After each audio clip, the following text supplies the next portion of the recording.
amend 9 Acts of Parliament, namely the Banking Act, Cap 488, the Central Bank Act, Cap 491, the Microfinance Act, Cap 493, the Standards Act, Cap 496, the Kenya Accreditation Service Act, Cap 496A, the Scrap Metal Act, Cap 503, the Special Economic Zones Act, Cap 517A, the Kenya Industrial Research and Development Institute Act, Cap 511A, and the National Electronic Single Window System Act, Cap 485D. Honorable members, Standing Order 127.1 provides that a bill having been read a first time shall stand committed to the relevant departmental committee without question put. Despite the said provisions, Standing Order 127.1A provides, and I quote, "Save for a finance bill, the Speaker may refer various provisions of a bill proposing to amend more than one statute in its principal provisions to the relevant departmental committees in accordance with their mandates." Honorable members, I therefore direct that the various provisions of the bill stand committed to the departmental committees for consideration and public participation as follows.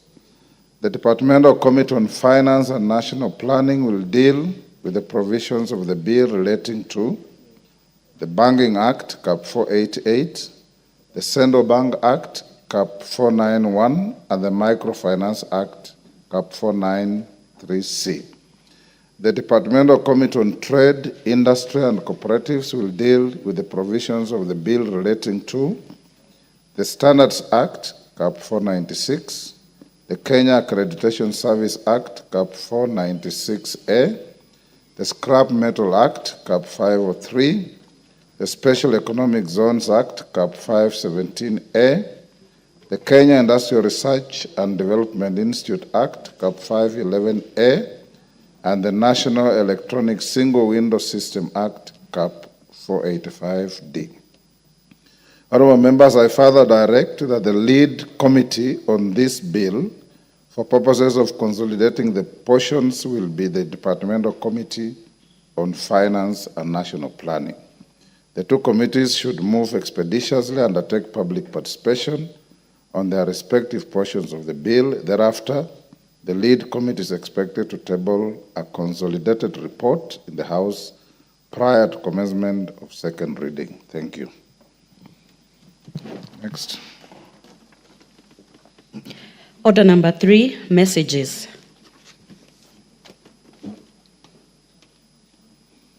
Honorable members, I have a message from His Excellency the President on nomination of persons for appointment to constitutional commissions and other state offices. Honorable members, pursuant to the provisions of Standing Order 42.1, I wish to report to the House that I have received 5 messages from His Excellency the President relating to nomination of the persons of the following state offices. A, Chairperson and members of the Board of the Independent Policing Oversight Authority, IPOA. B, Chairperson and members of the Commission on Administration of Justice, CAJ. C, Chairperson and members of the Salaries and Remuneration Commission, SRC.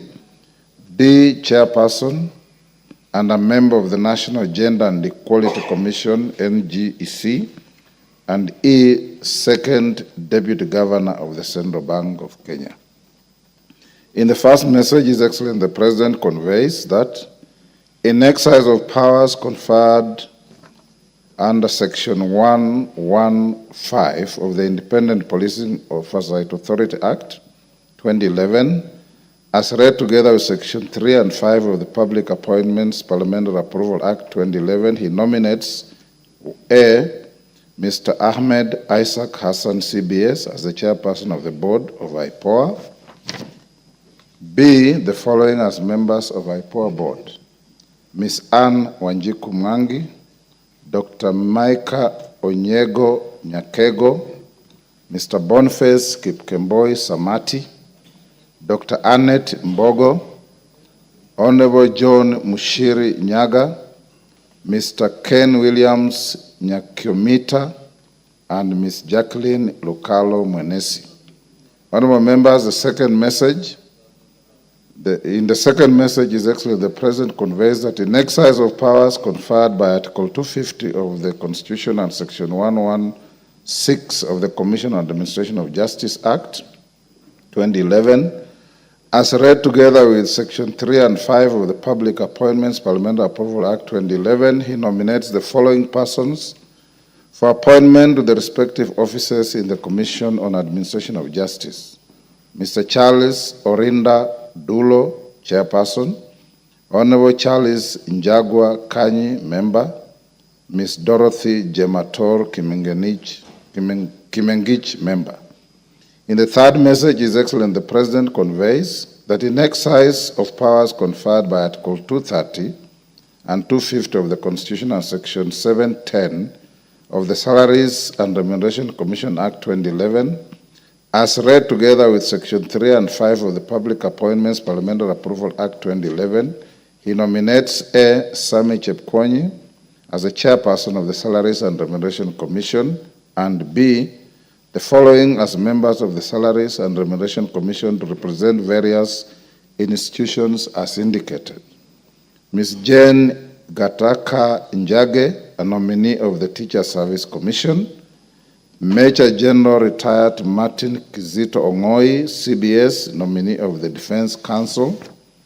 Mr. Mohammed Aden Abdi, nominee of the Senate on behalf of county governments. Dr. Gilda Odera, nominee of the Federation of Kenya Employers.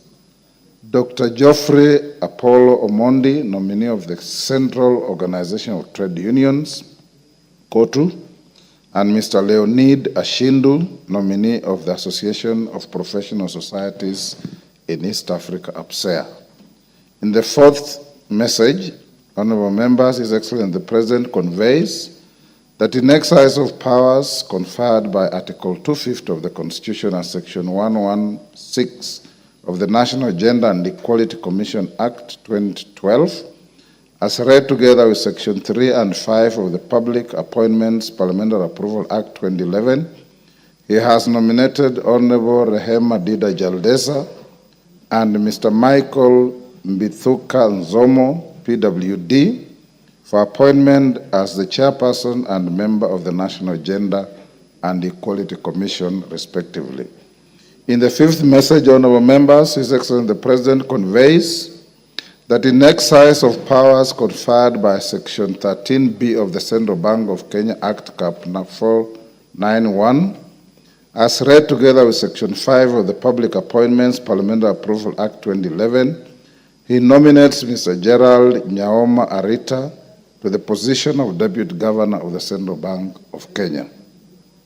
Honorable members, His Excellency the President now therefore seeks the approval of the House on the nominees for appointment to the aforementioned positions. Standing Order 45 provides that upon receipt of notification of nomination for appointment, such nomination shall stand committed to the relevant departmental committee of the House for consideration. In this regard, honorable members, I hereby refer the message from His Excellency the President together with the CVs, the reports of the respective selection panels, and that of the Public Service Commission for the case of the nominee to the position of Deputy Governor of the Central Bank on Administration and Internal Security. Chairperson and members of the Commission on Administrative Justice to the Committee on Justice and Legal Affairs. Chairperson and members of the Salaries and Remuneration Commission to the Committee on Labor. Chairperson and member of the National Gender and Equality Commission to the Committee on Social Protection. Deputy Governor of the Central Bank of Kenya, the Finance and National Planning Committee, joint consideration with the counterpart committee in the Senate. Honorable members, noting the need to expeditiously conclude the approval hearings and given the calendar of the House, I direct the committees to immediately commence the approval processes, notify the nominees and the general public of the time and place for holding the approval hearings, and thereafter, upon conclusion, table their respective reports on or before 26th of November 2024, to enable the House to consider the matter within the statutory timelines. I thank you. Next. Order number 4, petitions. Order number 5, papers. Majority Leader.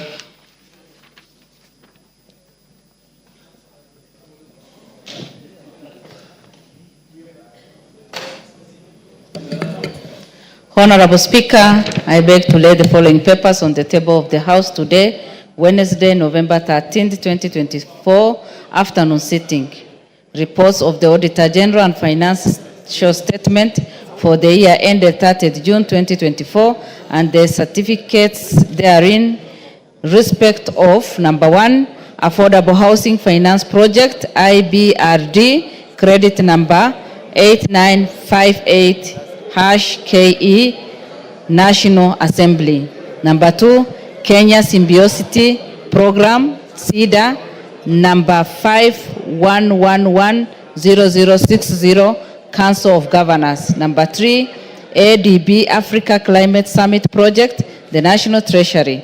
Number 4, Eastern Africa Regional Transport, Trade and Development Facilitation, IDA, credit number 5638-KE, Kenya Revenue Authority.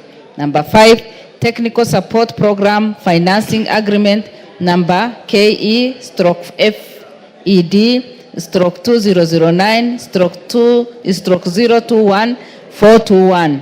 Number KE/FED/023-733 and number KE/FED/037-941.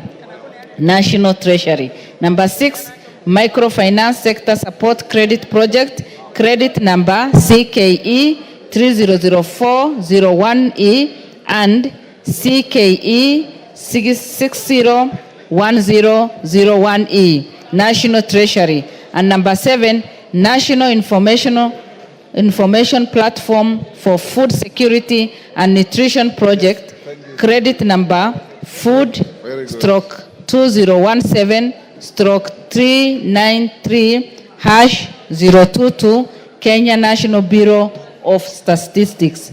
Thank you, Honorable Speaker, and I beg to lay. Thank you. The Chair, Labour. Chair, Labour, Karemba. Thank you, Honorable Speaker. Honorable Speaker, I beg to lay the following paper on the table of the House. Today, Wednesday, 13th November 2024. Report of the Departmental Committee on Labor on its consideration of the Salaries and Remuneration Commission Bill, National Assembly Bill number 21 of 2024. Thank you, Honorable Speaker.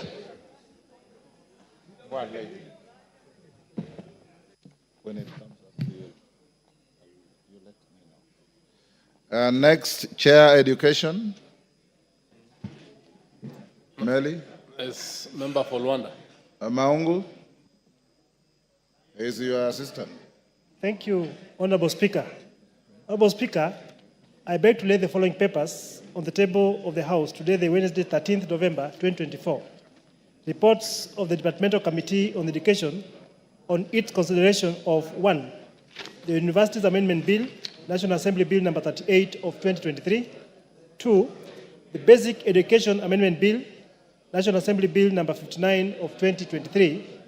3, Universities Amendment Bill number 3, National Assembly Bill number 64 of 2023. 4, Universities Amendment number 5, Bill, National Assembly Bill number 79 of 2023. And 5, the Universities Amendment Bill, National Assembly Bill number 16 of 2024. Thank you. Thank you, Dick. Next. Order number 6, notices of motion. Order number 7, questions and statements.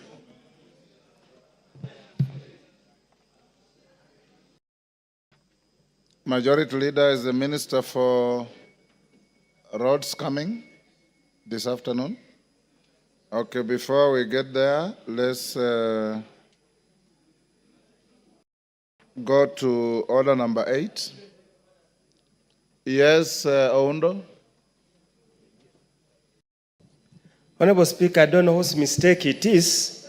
Neither I was in the table office a few minutes ago. The responses that the minister is coming to give, we have not had the opportunity to have copies in advance so that we can read, understand, and be in a good position to ask questions and even allow whatever you call, to also ask rejoinder questions. Is it possible we could facilitate through our office, we get responses so that we can look at them before the minister takes the podium? We would request, we are requesting, Speaker. Okay, Clerk, I think, Honorable Oundo, we can deal with that on a need basis. There are certain questions which once the minister answers, the questioner can raise a supplementary relating to the adequacy of the answer. But if you need to get some written answer, the clerk will facilitate. You can see the clerk at the table. Order, honorable members, call out order number 8. Order number 8, motion, consideration of the mediated version of the National Rating Bill, National Assembly Bill number 55 of 2022. Question to be put. Order, honorable members on their feet, take your seats. Sirma, take your seat. Honorable Kaluma, take your seat.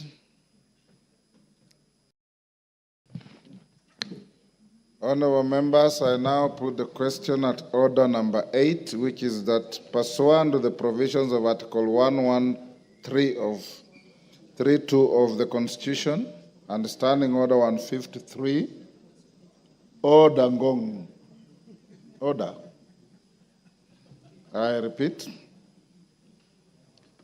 I put the question at order number 8, which is that pursuant to the provisions of Article 1132 of the Constitution and Standing Order 153, this House adopts the report of the Mediation Committee on the National Rating Bill, National Assembly Bill number 55 of 2022, laid on the table of the House on Tuesday, 5th November 2024, and approves the mediated version of the National Rating Bill, National Assembly Bill number 55 of 2022. As members of that opinion say aye. Aye. Will those of the contrary opinion say nay?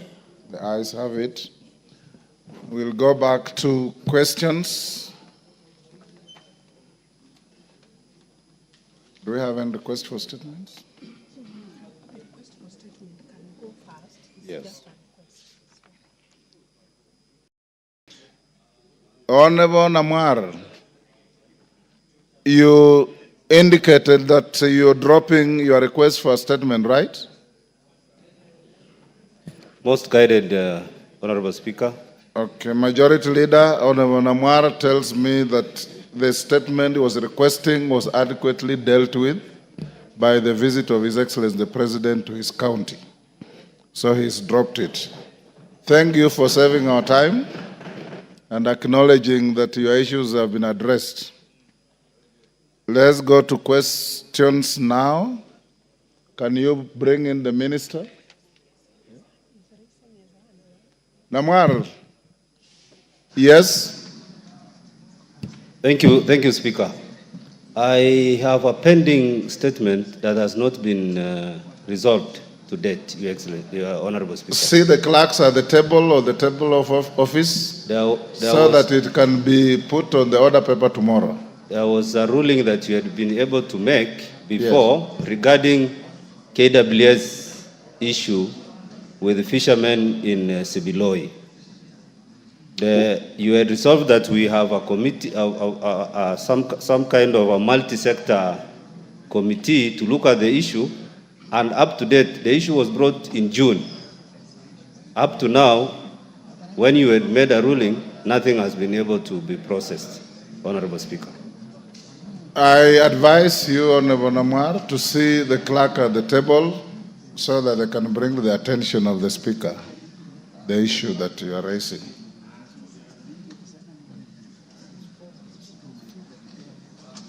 Okay, Majority Leader, can you bring in your minister?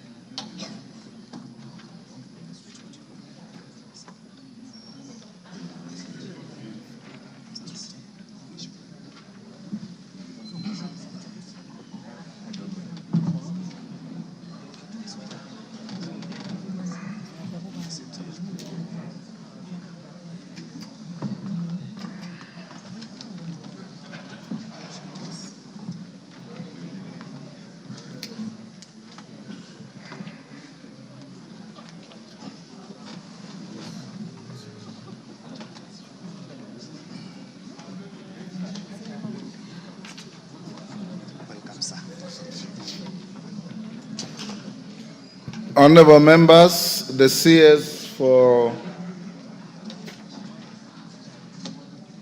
Roads and Transport is in the house to respond to your questions.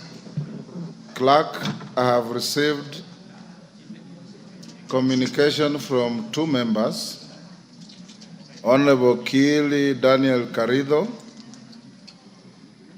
to defer his question, and Honorable Paul Musimi Zengu to defer their questions, so when we reach them, you skip them. Honorable Chirchir, welcome to the House, and honorable members, as we always do, the questioner asks his or her question. I'll allow one joyrider to each question.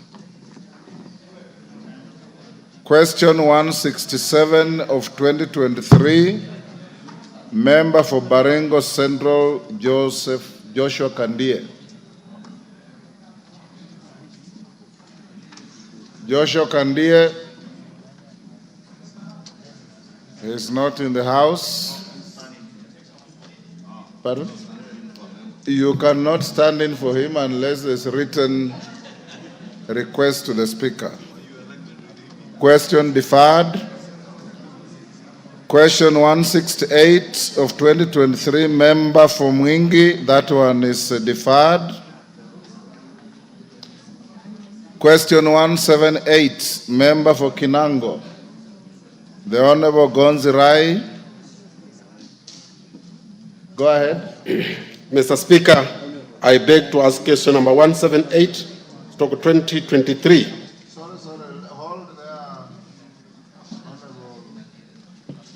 I had skipped one page. We have two questions by private notice. The first one by Wakili Mureu. We'll start with the questions by private notice. Wakili Mureu, that is question 013 of 2024. Thank you, Mr. Speaker. I rise to seek for answer to question 13 of 2024.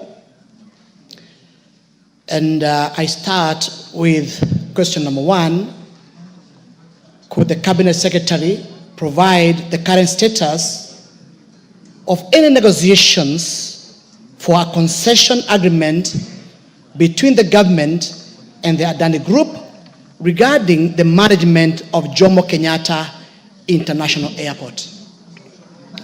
The second question, Mr. Speaker, state the details of any consultations and public participation engagements that have been undertaken by the Ministry of Roads and Transport regarding this matter in line with Article 10 of the Constitution. Number 3, clarify whether there is full compliance with provisions of Article 10(2) of the Constitution on the principles of governance, including but not limited to upholding good governance, integrity, transparency, and accountability in the discussions on the proposed transfer of management of JKA. And the fourth question, confirm that in accordance with provisions of Article 35 of the Constitution, publishing and publicization of all information relating to the proposed agreement between the government and Adani was affected. Thank you, Mr. Speaker. Minister.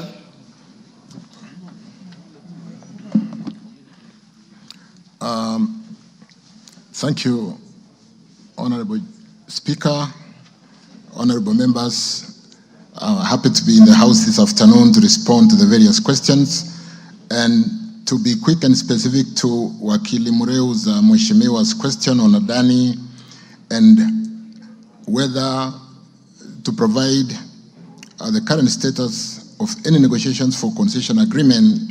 Chair, I want to confirm that all engagements between the government of Kenya and Adani have been suspended by a court order issued on 9 September 2024 in HCJR E199/2024, Kenya Human Rights Commission and Law Society of Kenya,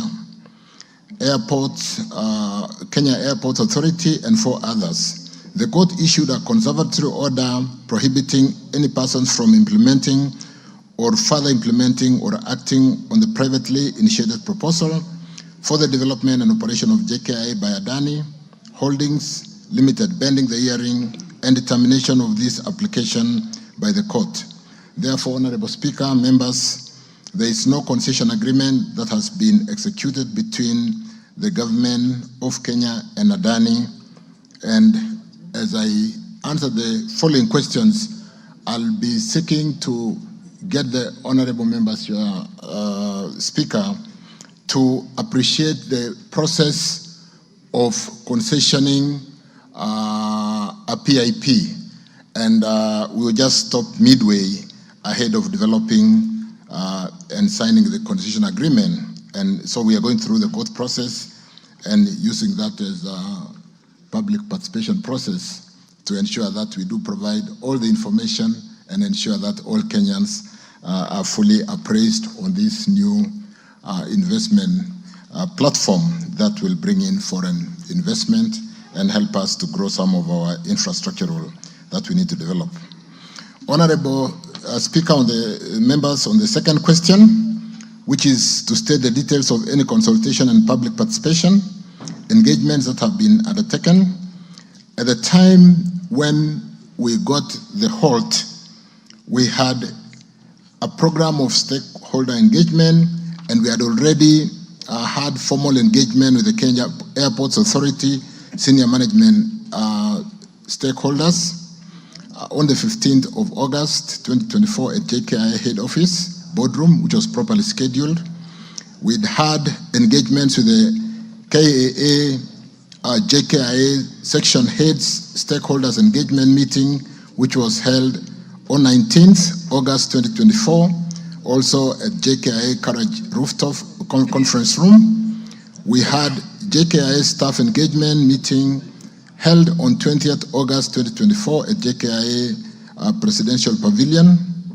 We had held engagements with Kenya Aviation Workers Union, CAU stakeholders engagement meeting, which was held on 20th August 2024 at JKIA Conference Room.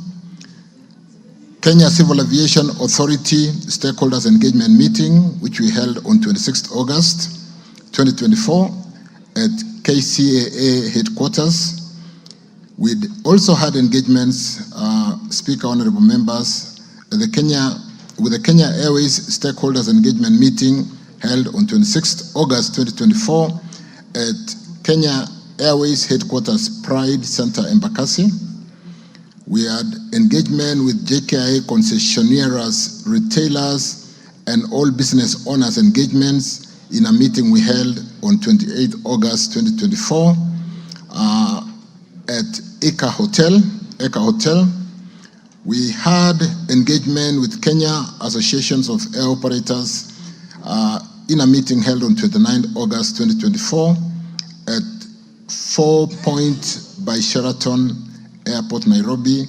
And finally, with engagements with JKIA Airline Air Operators ground handlers, GOK agencies, cargo engagement meetings, which was held on 30th August 2024 at Amara Ole Sereni. Honorable Speaker, the public participation plan was to be developed. However, this process, like I said, has been put on hold following the conservatory orders issued by the Honorable Court in judicial review case number HCJR/E199/2024, which has in turn suspended the implementation of the proposed project. And on the clarification on whether there is full compliance with the provision of Article 10(2) of the Constitution on the principles of governance, including but not limited to upholding good governance, integrity, transparency, accountability. In the discussions on the proposed transfer of management of JKIA, Honorable Speaker, there has been full compliance until we were stopped. The concessioning through a PIP is a process. It's not like the PPDA or the public procurement and disposal system. It's a whole process. And there has been, I want to confirm, compliance with Article 10(2) of the Constitution and strict adherence to the Public-Private Partnership Act and guidelines issued by the Public-Private Partnership Directorate and Committee. Good governance, Honorable Speaker, integrity, transparency, and accountability has been adhered to through the conduct of due diligence, which has revealed that, like we found out up to the time where we got the orders, that Adani has not been debarred by any country. There has not been engagement in acts of corruption that we so far found it on due diligence. Is not insolvent, is tax compliant in all jurisdictions in which it has local tax presence, is not a default on payment of social security and employment benefits, and its directors or officers have not been convicted of any criminal offense related to professional conduct within a period of 5 years preceding the submission of the proposal, and have not otherwise been disqualified pursuant to administrative suspension or debarment proceeding. Speaker, honorable members, furthermore, the privately initiated proposal has been subjected to evaluation and analysis by numerous government agencies, including the PPP Directorate, the National Treasury, and the transaction advisor duly qualified. Therefore, the process of considering the proposal by Adani at the point where we had reached has been rigorous, and we strictly following the due process set by law. On the confirmation, Speaker, honorable members, that in accordance with the provision of Article 35 of the Constitution with respect to publishing and publication of all information relating to proposal and agreements between government and Adani, let me confirm, honorable members, Speaker, that all relevant information concerning the said project has been disclosed to almost all the stakeholders. And like I said, we continue to use the court process as a public participation process because the documents are out there. The documents were submitted to Senate when they requested us for those documents. Disclosure of information is also being undertaken within the ambit of the existing case that has been filed in court, like I've mentioned. Speaker, honorable members, that is the response on the provision of information under Article 35. On the notice, on the question to provide a comprehensive report on the statistics, sorry, I think I'm done on the Adani. Speaker, thank you. Moreo. Mr. Speaker, I am extremely surprised by the Cabinet Secretary assertion that Adani has no corruption case anywhere in the world, has been compliant with taxes in where they have local jurisdiction of paying taxes. Because, Mr. Speaker, and there are documents which I can be able to submit before the House, Adani has been barred from doing business in Australia. It has been barred from doing business in India. purely for the same reason we're talking about. Therefore, I think here, Mr. Speaker, the facts which have been asserted by the Cabinet Secretary are not correct, and I think they might need to get further and proper details. However, Mr. Speaker, this matter is before the court, and now maybe, since we cannot be able to discuss in much in detail, but I think I just wanted to raise that issues which are not factual, which I would like the Cabinet Secretary to just confirm, and I'll submit these papers before the House. Nevertheless, I do not wish to have this matter discussed further because it is in court, and therefore, but for purposes of record, I'll be able to submit this record before the House. Thank you, Mr. Speaker. Chair will have to look at those papers. Yes, Deputy Speaker. Thank you, Honorable Speaker. Just to be able to guide the House, it's very important that when assertions are made by a member, they must actually prove it. And the only way to get correct information is to get the Ministry of Foreign Affairs to write to those countries' Ministry of Foreign Affairs and receive a confirmation that those allegations that you're making are indeed true. Because the precedent we are setting in the country is we are going to scare away public-private partnership. We are going to scare away investors from Kenya. Because if we do not have money as a country, the only other way to fund infrastructure programs in the country is through public-private partnerships. And so we cannot, as leaders, be the ones scaring away investors. So I think he should be given a timeline within which to confirm that information to the public through the official channels, not by his own rumor-mongering and statements. Pass on your documents to the clerk for the Speaker to look at. Majority Leader. Thank you, Honorable Speaker. First, I had wanted the Honorable Mureu to table, because he said he is tabling something. He should, as a matter of fact, table the documents but not show us WhatsApp messages. Because now what Honorable Speaker is referring are things I can see him just Googling from his phone.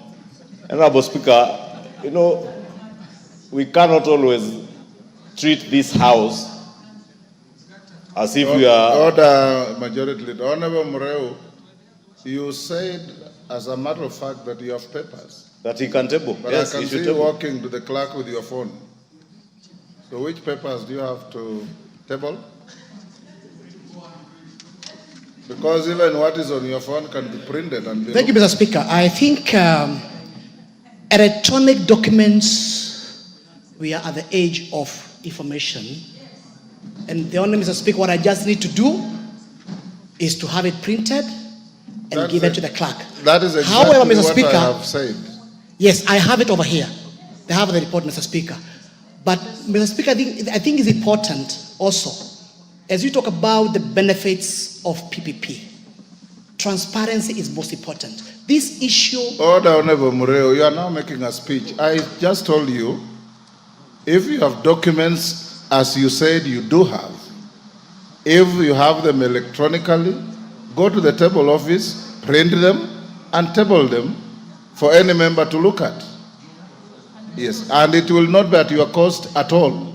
It's at the cost of Parliament. Yes. Majority Leader. Thank you, Honorable Speaker. And therefore, Honorable Speaker, beg that we either redact from the Hansard, because, Honorable Speaker, what the Honorable Mureu had said that he has documents that he can table, because clearly he had no documents to table. Honorable Speaker, I was just telling Honorable Mureu here, no, it's different when you are discussing matters at Kirwara Market from the House. The House, you have to come and debate with facts, not the way we debate in our marketplaces. And Honorable Speaker, because what we tend to do many a times are to make political statements for the gallery. Because we know we are on national TV, we want to be quoted in the evening news that you have evidence, but you have not tabled any evidence, and therefore must be on the Hansard and in the records of this House that the Honorable Mureu has tabled no evidence of either Adani being debarred from doing business in Australia and all the other countries he named. But Honorable Speaker, back to my question to the Cabinet Secretary.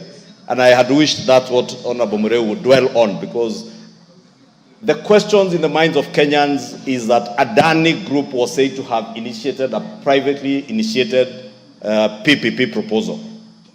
We would want to know, and Kenyans would want to know, are there other investors from any other part of the world that may have had other proposals that the Kenya Airports Authority was considering together with that of Adani? Because the questions Kenyans have been asking is whether there has been transparency, whether there has been openness in the manner in which the Kenya Airports Authority and the concerned ministry has dealt with this question of Adani. And I had hoped that the Honorable Mureu would take the Cabinet Secretary to task to explain to Kenyans what measures they took to inform Kenyans whether there have been other prior proposals from other countries, from other airline management companies, from any other part of the world. Ask your question. Honorable Speaker, therefore, I would want to hear whether the Cabinet Secretary can tell us, have there been other proposals that were being considered together with this one for Adani? Because what we have heard in the media is what probably you hear many people quote. But we would want to hear from you, are there other proposals that you have considered?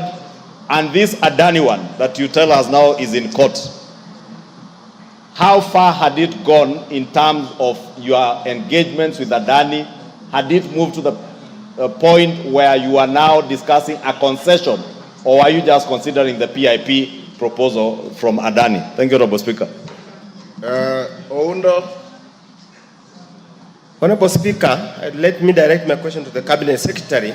We passed here the Framework Act, the Principal Act, and it has got very clear stages and steps to be taken before you implement a PP.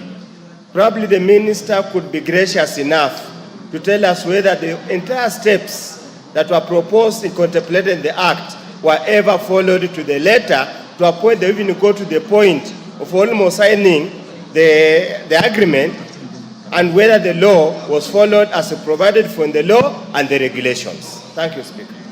Yes, Minister.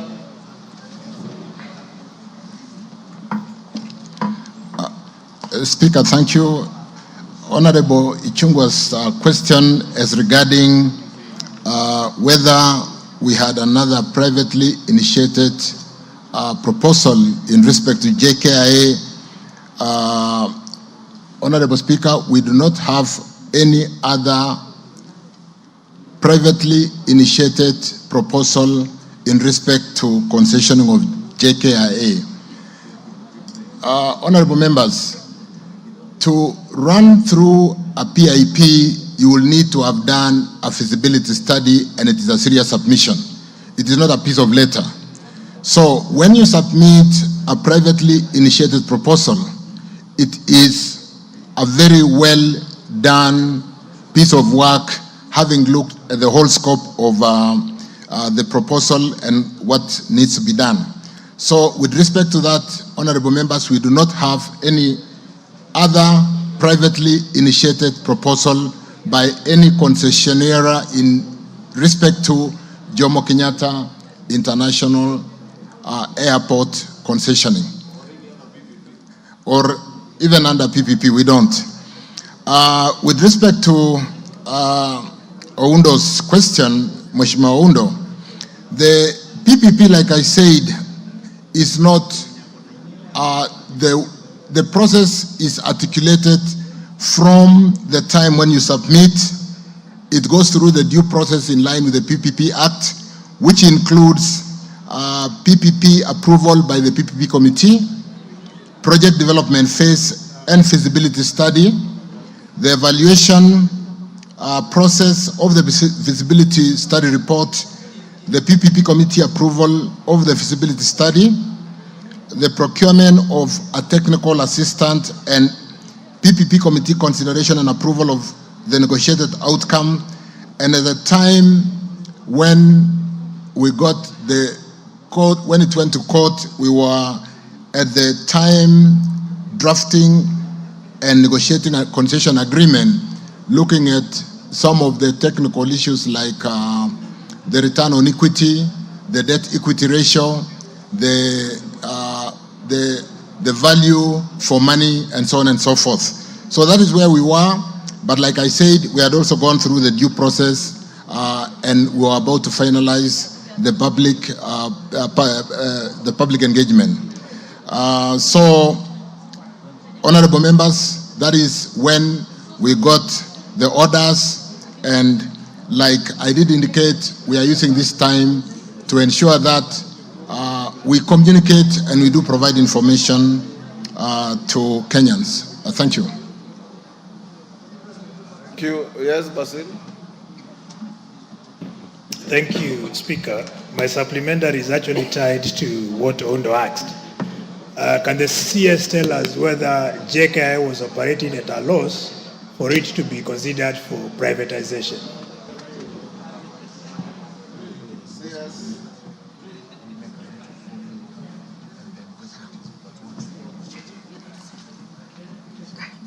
CS. Thank you, honorable members. With respect to JKI in its audited accounts makes a profit of 4 billion annually. 4 billion annually. As we are aware of the state of JKI, the fact that we need a new airport, we have really overutilized in terms of the traffic and the population of persons we receive at JKI, and the investment at JKI is in the tune of 200 billion. So when you're talking about an investment, Speaker, honorable members, of 200 billion, and your bottom line is 4 billion, and the fiscal headroom for an asset which is 100% owned by government requires that kind of investment. The only route to go is the PPP route, where we bring in foreign investment through PPP. Thank you. Thank you. Yes, Mwenje. I want to move to the next question. Thank you, Honorable Speaker. Mine is a quick one. In light of this transaction with Adani, perhaps the Cabinet Secretary can just explain to us what happened with the deal that existed with Kenya Airways and JKIA, which we got the feeling that it was dying, but we've never gotten a comprehensive report on what happened with that specific transaction. Thank you, Honorable Speaker. Yes, Minister. Let me just very quickly, Speaker, honorable members, that remind the House that that bill was withdrawn by this House. Thank you. Thank you. We'll go to the next question. Honorable Mureu, these papers have got no authentication. There is no indication where they're coming from. And for now, I'll disallow them. If you find a way to have them authenticated as to their source, their content, their veracity, and their accuracy, then we'll deal with it. Next question, Mark Mwenje. Yes, Honorable Kaluma. Point of order, Speaker. Honorable Speaker, the Honorable Muriu has made a very serious claim against an investor seeking opportunity to invest in the country in our constrained economy. And Honorable Speaker, is not a light matter. Under Standing Order number 91, if you cannot duly substantiate the claims you make, then that claim, number one, must be expunged from the records. But number two, Honorable Speaker, the maker of that unsubstantiated statement must withdraw and apologize. Honorable Speaker, I'm saying this because I have information that while Honorable Muriu Mungai is saying this Adani company cannot engage in any investment in this country, as we speak, this company is engaged in very big infrastructural projects, including in New South Wales, Australia. Mega projects, mega and bigger than this one here. Honorable Speaker, we cannot have a situation where we as leaders of a country operating in this difficult economic environment come, throwing rumors there about entities which should be investing in our country. And that is the platform of public-private partnerships. The idea that we don't have our own money to do everything in terms of development we want to do, And so we invite people who can invest and benefit the public as we go along. Honorable Speaker, even if it were to be said that this company had a problem in some country, as leaders, it can only alert us to secure our deal and to secure our national interest better, not to exclude. So this rumor mongering, Honorable Speaker, I wanted to request you that having been confirmed, and it is very unfortunate, Honorable Speaker, that Honorable Muriu, who is a prominent lawyer, senior lawyer, can come before this August House with newspaper cuttings whose motive you never know. From Wamunyoro, I don't know which I don't know what Wamunyoro is. Yeah. So Honorable Speaker, could it be expunged from record because it has a company I have already which directed would rather that deal with. the documents as they are, and from advice from the table clerk, they are inadmissible. We go to the next question, and Murray, I've told you what to do if you want to be believed. Mark Mwenje. Thank you, Honorable Speaker. Before I ask my question, Honorable Speaker. I'll move to the next question. On the same issue? Okay. Honorable TJ Kajwang. Mr. Speaker, you know... Can you mute Mwenje? Yes. You know the member for Homa Bay is my law partner, and I always don't disagree with him on very serious issues. But as a ranking member, as I am, and I heard that from the Deputy Speaker, is it in order that members of this House should talk down other members on issues which are substantial, which are being spoken both outside and inside, to refer that members are rumor mongering? Whether it is a newspaper, no newspapers are allowed, if in Speaker's wisdom, Speaker may allow certain information, including newspaper reports. That is what I know about. I'm just wondering, for the decency of debate in this House and for the respect that members have on each other, a gentleman such as a member for Wakili as he is, should a whole presiding officers face him and tell him that he is rumor mongering when actually he is stating issues which are both passionate in this House and outside? That is the context of my Thank you, TJ. I've already given direction on the matter, and Wakili Mureo, being a senior lawyer, knows what to do with his documents. Mark Mwenje. Thank you, Honorable Speaker. I rise to ask the 14th question by private notice of this year. Could the Cabinet Secretary, 1, provide a comprehensive report on the amount disbursed to KERA for the financial year 2023-2024 as at September 2024 for Nairobi County, and the measures being taken to address the audited delay? Second question, give reasons for the delay in full disbursements of the road maintenance levy funding during the financial year 2023-2024 for Nairobi City County to the Kenya Rural Roads Authority, KERA. Honorable Speaker, as the CS rises to ask, we had requested last time to expand this question, not just to apply to Nairobi City County, but to the entire country as well, with your indulgence. Thank Minister.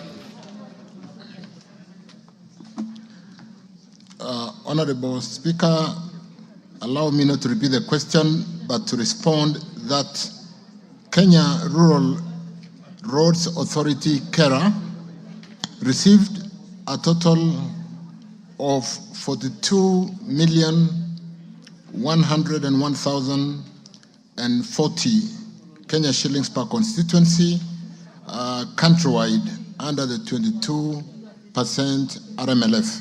That is the Road Maintenance Levy Fund, financing for the financial year 2023-24, including constituencies in Nairobi County, which of course total to 17. And when you compute what was received and dispersed to Nairobi, it totals to 715,717,680 Kenya shillings for that 22% RMLF. The amount Speaker, honorable members, however, fall short of the initial budgeted amount of 44,522,070 shillings per constituency, as earlier guided by Kenya Roads Board, ceiling for the financial year 23-24. The variance arose due to actual RMLF collection falling short of the projected amounts by a margin of 5.4% per constituency, which totaled to 2,421,030 Kenya shillings. And of course, the shortfall, honorable members, Speaker, is due to the amount of petroleum products that was consumed in the country. Speaker, honorable members, I have shown a table that details the disbursement received in the reporting year 23-24 and how we tranche that money and the shortfall that I've talked about. Similarly, under the 10% RMLF funding, the authority received 17,107,109 Kenya shillings per constituency against a budgeted amount of 20,237,304, which was based on KRB ceiling provided for the year. The total amount received for the financial year under the 10% RMLF was therefore 290,820,853 against the expected funding of 344,034,168, representing a variance of 15.5%, honorable members. With respect to the table that basically articulate that 10% RMLF funding, I've shown that in that table where we basically showing the 10% RMLF that was released at 17,107,109 for each constituency as shown in the table. With respect to the second question, the Kenya Roads Board collects the road maintenance levy on a continuous basis and disperses to the recipient agencies through the ministry. The disbursement for the various agencies were done in a timely manner, and I wish to clarify that KERA, or Kenya Rural Roads Agency, disperse funds on to the regional office based on what was received or what is received. The funds for Nairobi City County, honorable members, and all other constituencies were therefore remitted and will continue to be remitted promptly. Thank you, Speaker. Thank you, honorable members. Mwenje.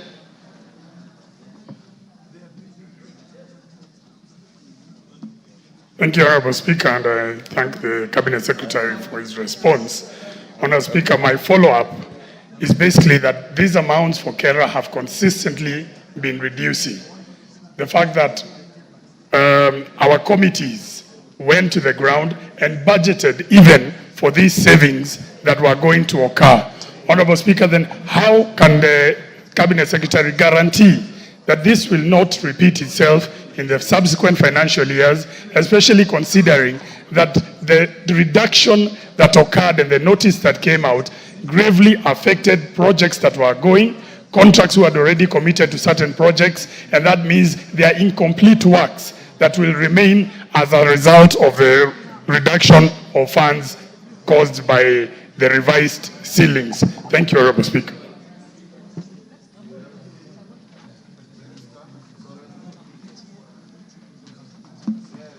Lodge. Member for Madare.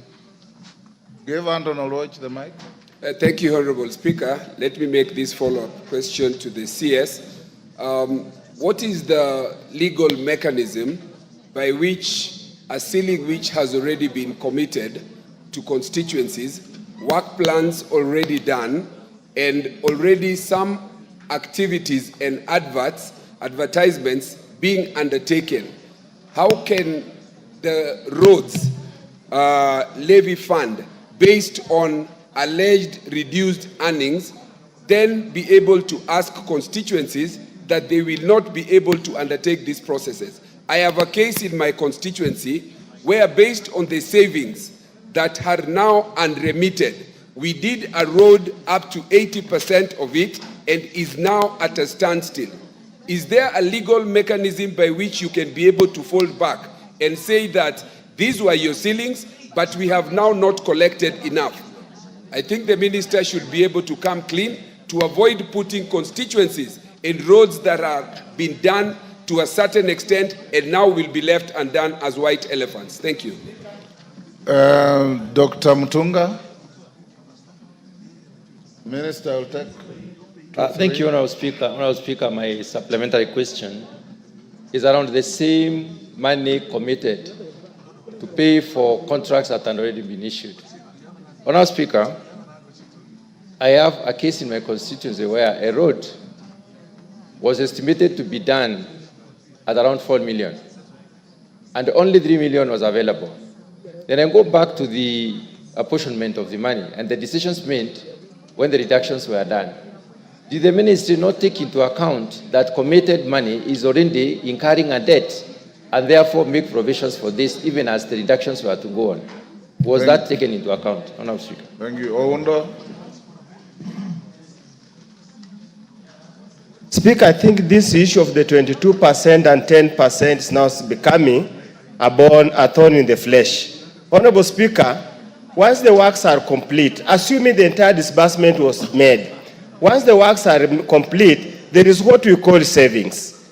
Honourable Speaker, and I want to ask the CS to clarify, up to now, the so-called savings have not been remitted to the regional offices to enable us undertake and enable the CRC, that's the Constitutional Roads Committee, to undertake the other remaining works on the various roads. When is the savings going to be remitted to the regional offices to enable them complete the ongoing roads? Yes, Nyenze.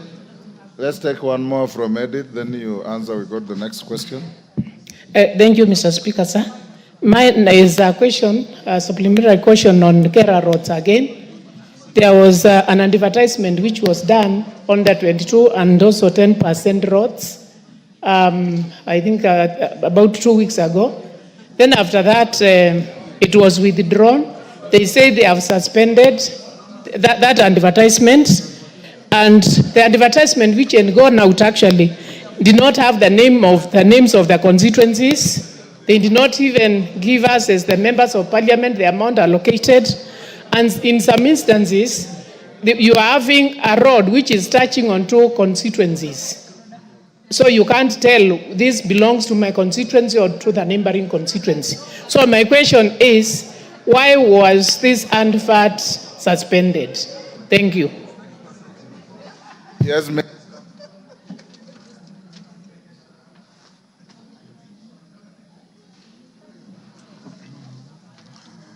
Thank you, Honourable Speaker. The supplementary question with respect to basically the works that had been advertised and on account of projected revenues, which was not met because of the shortfall on the 22% RMLF collection, which comes through the fuel collection. Honourable members, I was with the Committee on Roads and Transport last week, and this question was alive. And what we have done is to compute the savings on the actual contracts achieved vis-a-vis the budget that was allocated to every road. And my team, honourable members, which is here with me, are computing the savings to be able to address the shortfall and therefore mitigate the challenge that the members face over projects that have been advertised, committed, and works done. And as of yesterday, I think Kera did pass through the board the amounts due to the shortfall and will be dispersed shortly. I think that will address the question of the shortfall with respect to the challenge that arises when budgeting is not properly done, we'll need to really look at estimates on what we think we should be able to collect on RMLF due to the volume of petroleum that the country will consume, and ensure that we do not run into this challenge. But as regarding the shortfall or whether the RMLF is reducing, I think in the subsequent questions we'll see the RMLF growing from 2019-2020 and progressively all the way to almost 100% growth by the year 2022-23. So the challenge of overestimating the revenues, going out to tender for roads on estimates that may not be achieved. We'll work very closely to ensure with the EPRA and the people who give us the estimates for the petroleum products that will be consumed, so that we do not get into that situation. But like I've said, as of yesterday, the board of KERA met and approved the shortfall based on the savings, and will be able to mitigate that challenge. With respect to Edith Nyense's concern of the suspended advertisements which had gone out, I think we are going to re-advertise by next week. That's what I'm advised, and therefore we'll be able to address that challenge. Let me, in the course of this sitting, I'll get more details, and if that is not satisfactory, I'll be able to address that. Thank you. Kandia.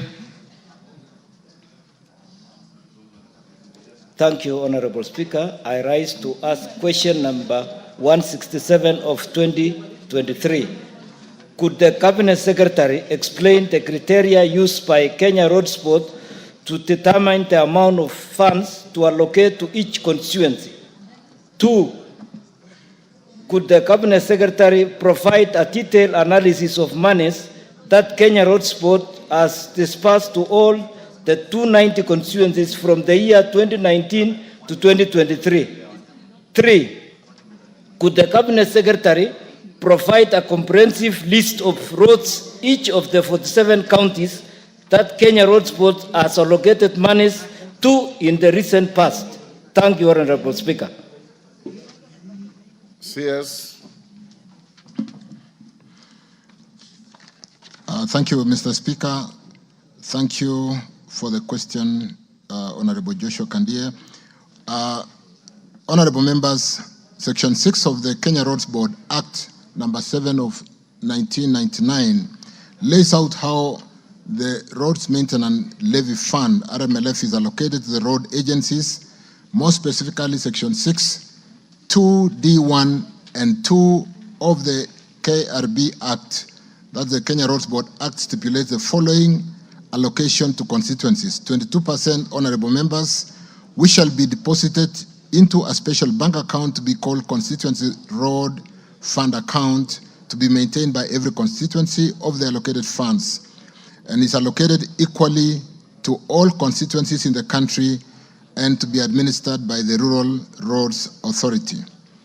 Another 10% of the allocated funds is set and allocated for the maintenance of development of link roads between constituencies, like was mentioned by Honorable Edith Nyense, and to serve as government counterpart funds in funding works on rural roads to be administered by, again, Kenya Rural Roads Authority, and that the said percentage or percentum shall be equally distributed to all the constituencies, like the 22%, where Kenya Rural Roads Authority has the mandate. Honorable members, each constituency received RMLF funds in the last 4 financial years as shown in that table. I hope, honorable members, with respect to 22%, for the year 2019-2020, it was every constituency received 21,564,277. The following year, 2020-21, each constituency received the 22% portion at 22,642,491. And In the year 21-22, each constituency received 25,319,331. And in 2022-23, each constituency under the 22% received 42,598,809. And similarly, I have tabulated the receipt amount under the 10% critical link roads for the 4 financial years. And the totals, like I said, have moved progressively in 2019-2020 from 31,366,221 to 61 million in 2022-23 to 61,961,904, which is some good progression. Honorable members, Section 19(4) of KRB Act mandates the board to consolidate the annual roads works program submitted to it by roads agencies into annual public roads program. You will normally see the APRP for approval by the Cabinet Secretary for Roads and Finance. The roads funded in each constituency are detailed in the approved APRP for KERA for the previous 4 financial years, which I've attached. And Speaker, allow me to table the annual roads works program as requested.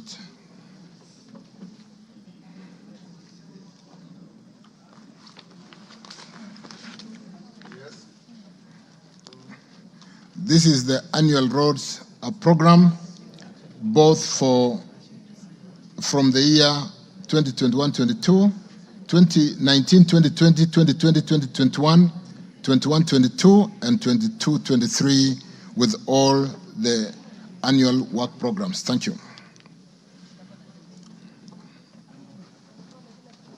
Thank you.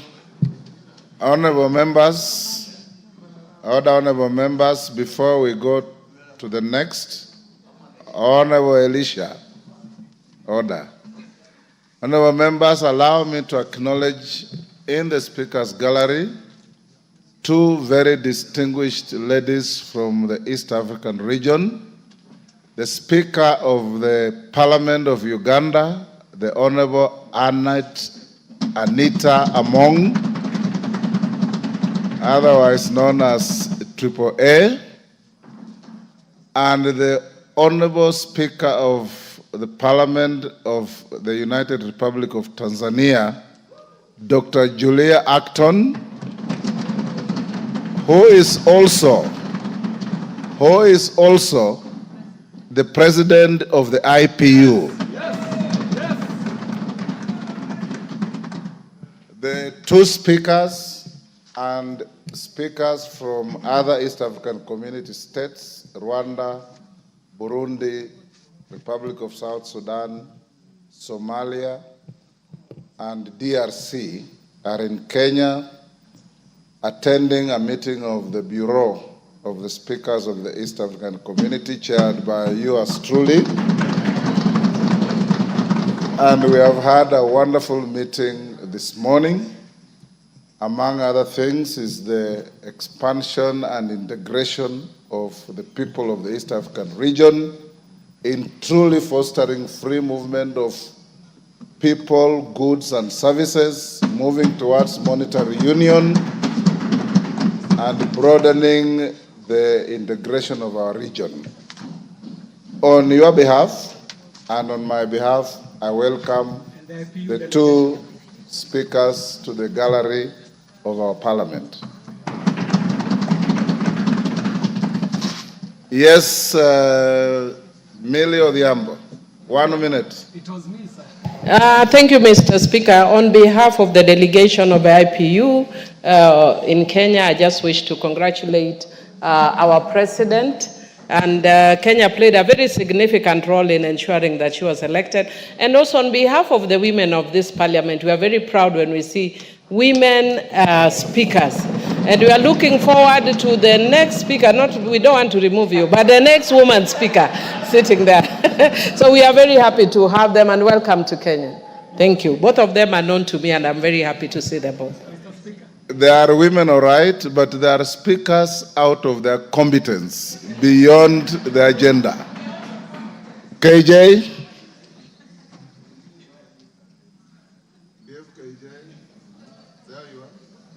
Honorable Speaker, I want to thank you for this opportunity. And because you have already welcomed the very esteemed speakers, I would want to only put in one word, Mr. Speaker. One is to congratulate the ladies for being able to ascend not only to the apex of their parliaments, but also for great leadership in the continent, identifying that the Honorable Tulia Ackson is our IPU president, and Kenya played a very big role in ensuring that she secured the seat. Myself and the Honorable Millie Odhiambo were her chief campaigners, ensuring that she secures that seat. And through you, Mr. Speaker, we would just like to request that when you're having the deliberations, maybe you might want to whisper to your counterparts that we have a candidate for the African Union Commission. Maybe they might just get the message home that we are looking for that seat, and they might want to support us. Just kurudisha mkono, Mr. Speaker, and I thank you truly for this opportunity. Asante sana. For your information, in our bureau meeting, we acknowledged that we have a candidate for the African Union Commission, and we agreed that he is indeed a candidate from the East African region and shall enjoy the support of the East African region. Thank you. We'll go back to our questions. Mr. Speaker, sir, I am satisfied. However, I would allow. If you are satisfied, there is no however. Let's go to the next question. The Honorable Gonzirai.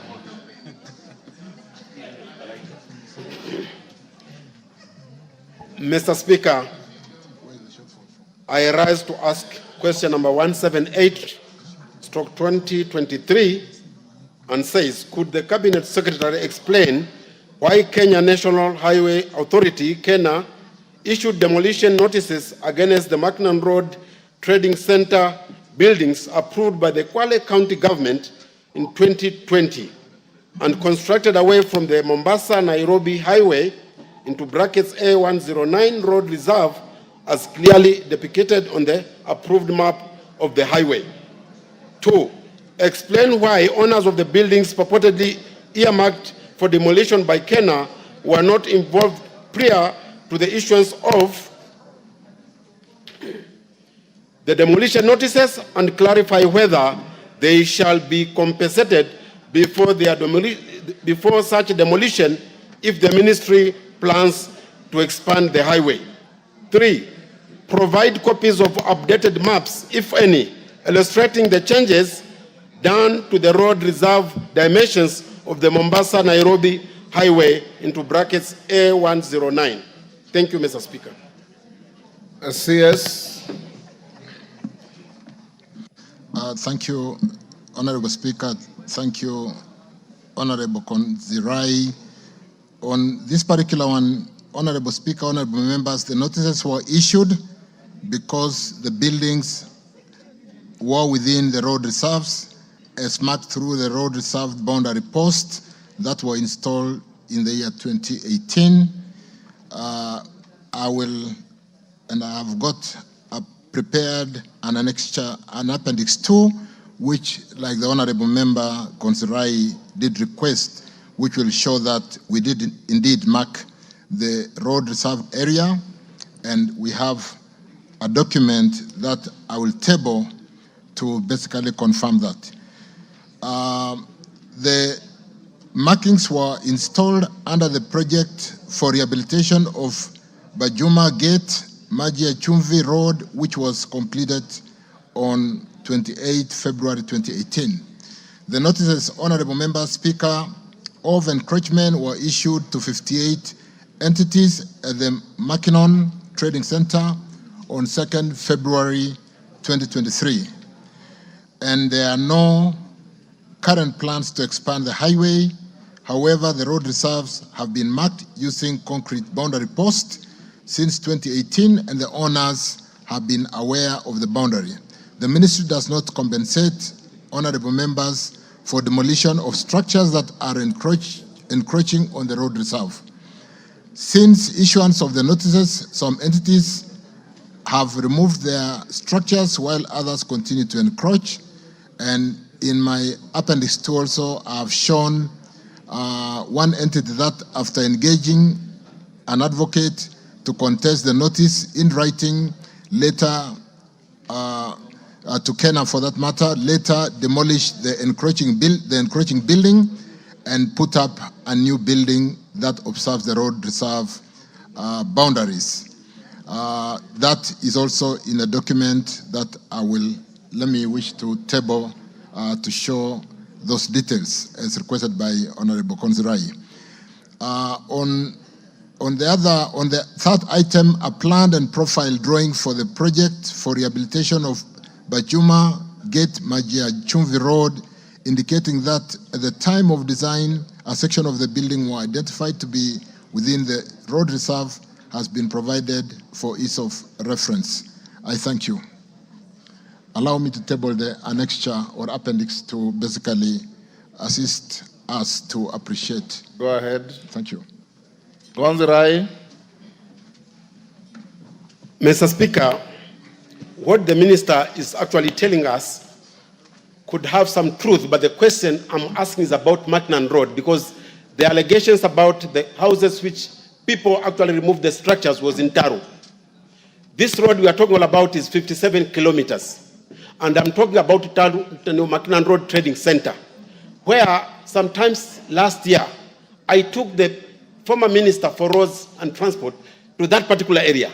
And he considered that there were no any consultation done actually with the owners. Because what the dispute is about the boundary. Because Kwale County in 2020 actually gave consent for the structures to be put. They are saying they did put their signs on 2018. And on 2020, Kwale County issued consent for the approval of the construction. So we are actually having a dispute in this matter.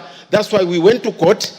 And one of the issues that they were supposed to give us was the historical information about that particular area, which has not been done up to now. So unless the minister confirms that he will become... Ask him a question. When can the minister actually confirm, or can he give an undertaking of coming to Macnan Road to confirm actually what is on the ground versus actually what is being said on paper in this particular house? Tungule, take one more. Chirchir, Daniel. Okay, thank you so much, Mr. Speaker, for this opportunity. I'm asking a question on behalf of the people of Ganze, and it is with regard to the tarmacking of the road from Bamba to Ganze to Kilifi. This is a road that was launched in 2021, and it was a contract for 3 years. And the contract elapsed in November this year. But the problem is the contractor only did 5.6 kilometers of the 56 kilometers that he was required to do. And the project has stalled for the last almost 1.5 years for now. So my question to the CS is, when is the contractor going back to the ground to restart the construction, having in mind that now the contract period for 3 years is now elapsed and there's no activity that is happening on the ground as of now? Thank you, Mr. Speaker. Tuitum, this is a very narrow question about Mackinnon Road. Do you want to just hold on, Minister? Tuitum? Mr. Speaker, sir, this is not about Mackinnon Road, but I wanted to put a question concerning Kaelo Kamukunji Motuate Road. On 22nd April 2023, the President visited the area. There is a road that is installed since 2017. The President commissioned and gave an undertaking that the road should be completed in December 2023. Up to now, there is no contractor on site.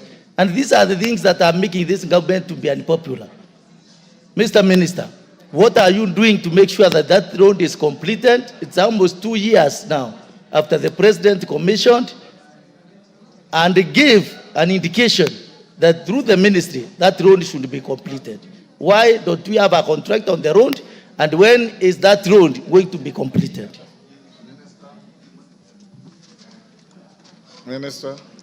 Thank you, Speaker. With respect to Mackinnon, let me confirm, Mheshimiwa, I can come to the ground. I'll be in Mombasa next week. If you'll be on the ground, we can visit Mackinnon and confirm. We'll work more closely with the county government to make sure that we do not issue conflicting information. So, Mackinnon, I'll outside the chamber, liaise with you on when we can meet on the ground within the market. With respect to the road, the two roads in Kanze and was that Ahero? Correct. Honorable members, we've had a challenge for ongoing projects and starting new projects. And without being general, honorable members, allow me to reiterate what I did say during my confirmation hearing before this House, that the pending bills that sits today at about 175 billion is a priority we are working on to ensure that we do settle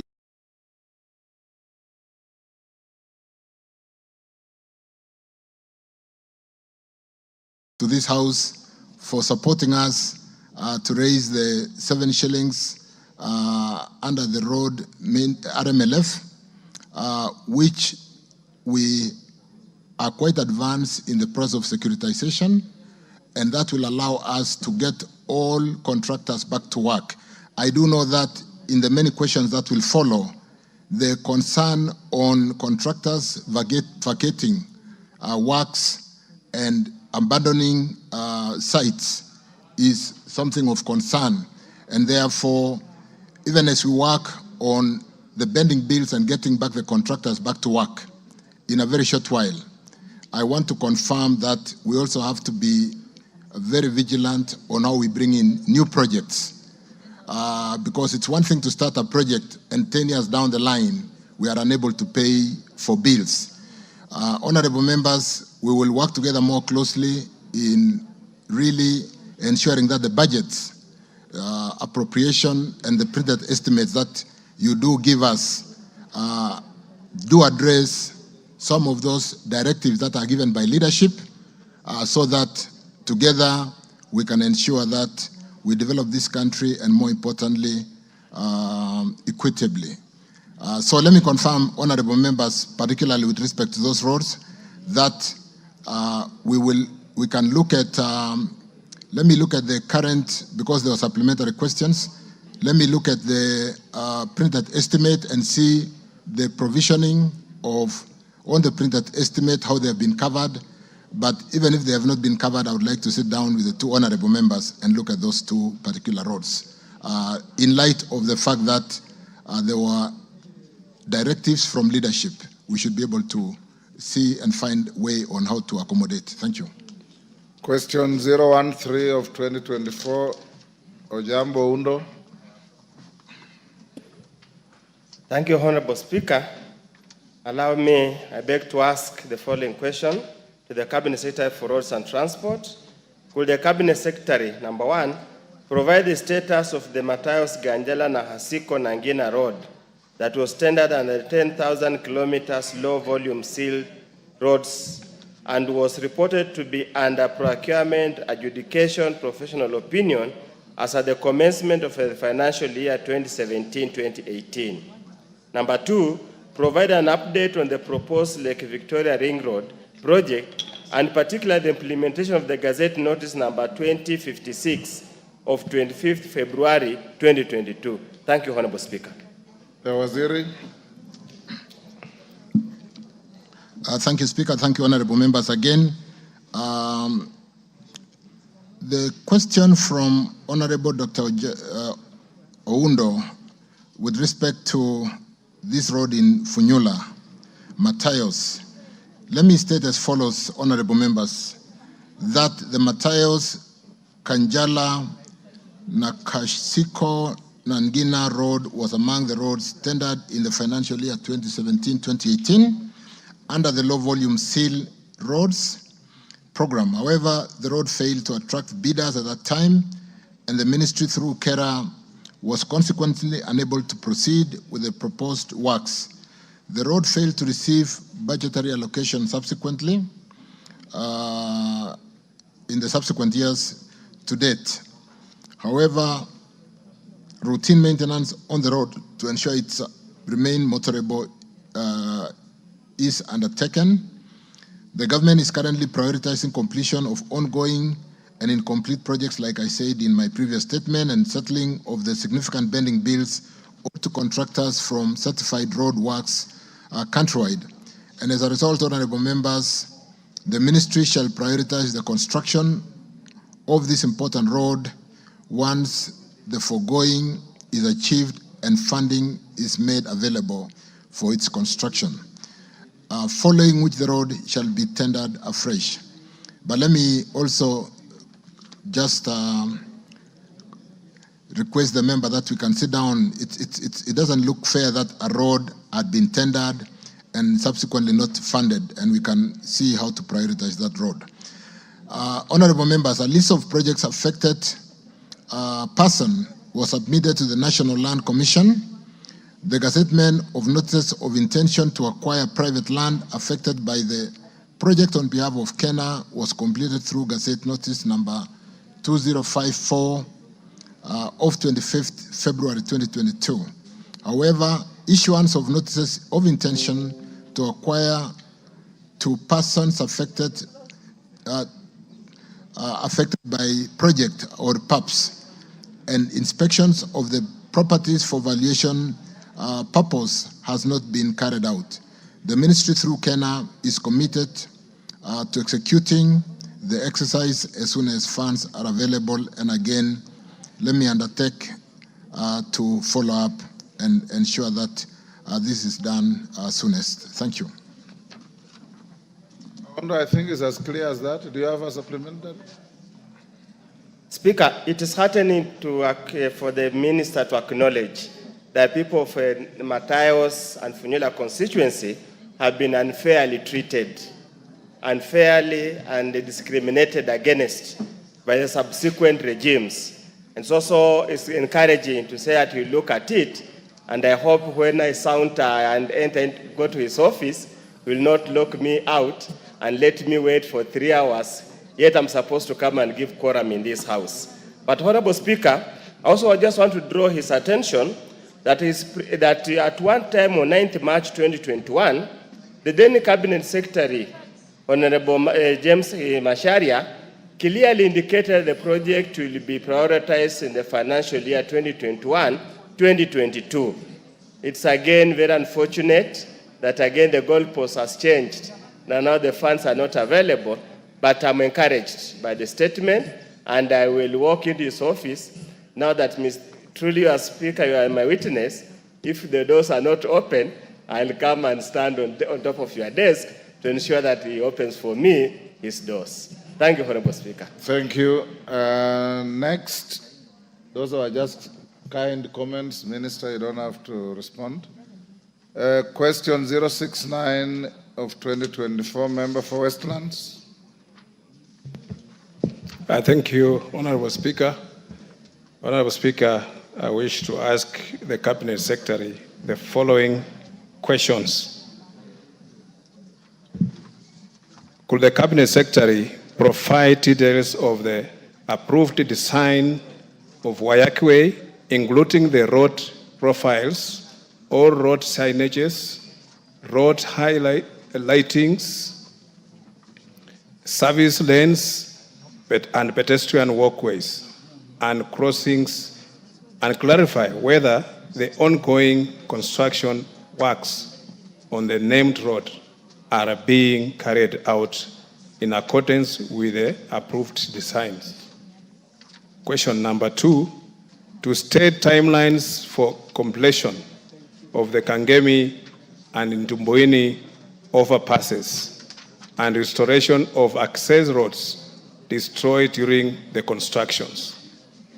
Question number 3, to explain why there are no footbridges, pedestrian walkways, and road markings on the said road, and further explain why the provided pedestrian crossings are kilometers apart from each other, thereby escalating road accidents on the said road and disadvantaging school-going children, the elderly persons, persons with disabilities, and emergency response teams. Question number 4, to explain why the ministry approved the construction of Westlands Roundabout footbridge without incorporating a ramp for persons with disabilities, and state whether there are any plans to have one installed. Thank you, Honorable Speaker. Minister. Thank you, Speaker, and thank you, Honorable Timothy Wanyonyi.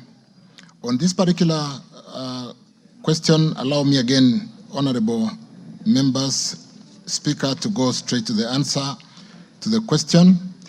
And let me state that, Honorable Speaker, the design details for James Kishuru Rironi A8 Rehabilitation and Capacity Enhancement Project, Wayekwe, are, as indicated in my response, design details for James Kishuru Rironi Road, which is tabulated main road, kilometer 3 lanes, 25.346 kilometers roadworks program, and we have executed that works, and there is no outstanding works on that particular section.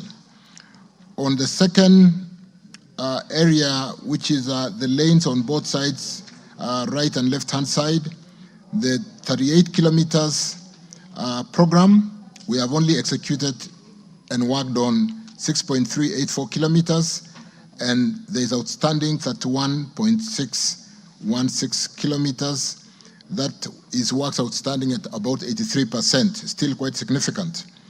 On the collector road, or the feeder road, which is 21.2 kilometer, we have finished works on 11.28 kilometers, and we have 9.92 kilometers to go, some 46% of works outstanding. On the interchange, slip roads and ramps, where the number of kilometers is 20.86 kilometers, we have basically scratched the ground only with 0.2 kilometers, and we have 20 kilometers to go, 99% outstanding. On Gitaru Falls Clover interchange, which is 5.594 kilometers, honorable members, we have done 1.953 kilometers, and there is 3.637 kilometers to go, which is 65%. On the NMT footpath, this is the non-motorized traffic lane, or the walkways, to ensure that we are pedestrian friendly, which is 50 kilometers, 50.69 kilometers. We have not started. On access to government facilities, Nairobi School and Kefri, we have also not started. We have some 4.3 kilometers to go to do in that section. As regarding the structures, which include the bridges, the vernacular underpass, pedestrian underpass, pedestrian footbridges, retainer wall, and all the other structures, let me say as follows. Honorable Speaker, honorable members, and maybe we should invite Tim Wanyonyi to join us on Friday, because in a meeting that was chaired by leadership yesterday on working on the airport road, or Wayaki Way, all the way to the airport, will be meeting on Friday with Nairobi County government on the beautification, and particularly how to work, even as we work on these structures, to decongest the Westlands roundabout and ensure that we do this work very quickly in agreement with the designs and the works that are also being done on the sites, restoring the bus stage because that place is very congested, and we'll be meeting in my office with the Nairobi County government on Friday at 10 o'clock. So there's a lot of work we are doing on the Westlands space to ensure that we do open up and beautify that area because it's currently very congested. Works are also being carried out in accordance with the proposed design, save for instances where works have not been fitted to site conditions. On the second question, the contractor is currently working at Gitaru Interchange as per the developed schedule of priority of works based on availability of funds. The contractor is, however, not working at full capacity due to delayed payments amounting to 3.3 billion. And once payments are made, and like I've indicated, this is a priority assignment we are undertaking to make sure that all contractors go back to work. Let me confirm that within that 2 months I've indicated, we'll ensure that the works in that Gitaru interchange is completed. As a matter of fact, after swearing in as the Minister for Roads and Transport, I did receive my handover credentials from Minister Murkomen at that Gitaru interchange. So I will ensure, Honorable Wanyanyi, that I push and ensure that we finish that interchange. The project is generally an access control highway with interchanges for vernacular access, crossing and turning at interchanges located situated at 2 to 3 kilometers. Similarly, as designs, there are pedestrian crossing facilities throughout the project at an interval of 500 meters. Honorable members, the design has provided for 23 in number footbridges, 6 in number pedestrian underpasses along the project road. 6 pedestrian underpasses are substantially complete as we speak and in use. 1 footbridge is currently completed and in use. The remaining 22 footbridges will be completed once the contractor resumes works. And like I said, we are working around the clock to make sure that we do make the funding available. The pedestrian footbridge in Westlands was constructed as a replacement to the footbridge previously installed at the St. Mark's Church slightly up the road that had been demolished to accommodate the viaduct for the expressway under the PPP project. On the fourth item, the pedestrian footbridges in Westlands was constructed as a replacement to the footbridge previously installed, like I said, at St. Mark's, that was demolished for that viaduct. The Westlands footbridge design could not accommodate ramp for persons living with disabilities due to the lateral constraint caused by limitation of space to the extent of the road reserve, which would have required the government to acquire additional land for construction of the footbridge ramps as additional land for use as well leaves for the relocation for relocated water and power utilities. However, honorable members, the authority is cognizant of the need for inclusivity and access for PWDs and is pursuing a possibility of constructing an underpass at Westlands that will cater for the needs of all users and ensure that our PWDs are also fully accommodated. Kenya is in the process of procuring a consultant for the feasibility studies, preliminary and detailed to Kisang Busia A2 road. Proposals are scheduled to open on 15th November 2024. Thank you. Member for Thank you, Honorable Speaker, for the Minister providing the answer, although I could hardly hear him from where I sit. Mr. Speaker, behind here there is a lot of echo, and the microphone that Waziri is using is not audible. So I could hardly hear what he was saying. I heard him mention about inviting me to a meeting, but I don't know which one. Maybe if he could repeat that. And then I also want to ask about the Kangemi Bridge. I asked this question to the president yesterday, and he said they are undertaking to complete that bridge. This bridge is an ISO and is causing a lot of, it has disconnected Kangemi from Loresho. And this is a very important, this is a very critical road. So I would like to know if the minister has any plans, the government has any plans to complete this bridge. And lastly, on the ongoing dwelling of the Limur Road, just around Aga Khan Hospital and Aga Khan Primary School, there was a footbridge for the people crossing from one end to the other, especially school children at around that age, that place. And that bridge was removed. The road is almost complete, but there's no signs of putting back that bridge. Could the minister state if there are plans to reinstate that bridge for the safety of the school children and the people crossing that road around that area on Limon Road? Thank you, Mr. Speaker. Thank you, Minister. Let's take KJ. Hold, Minister. KJ.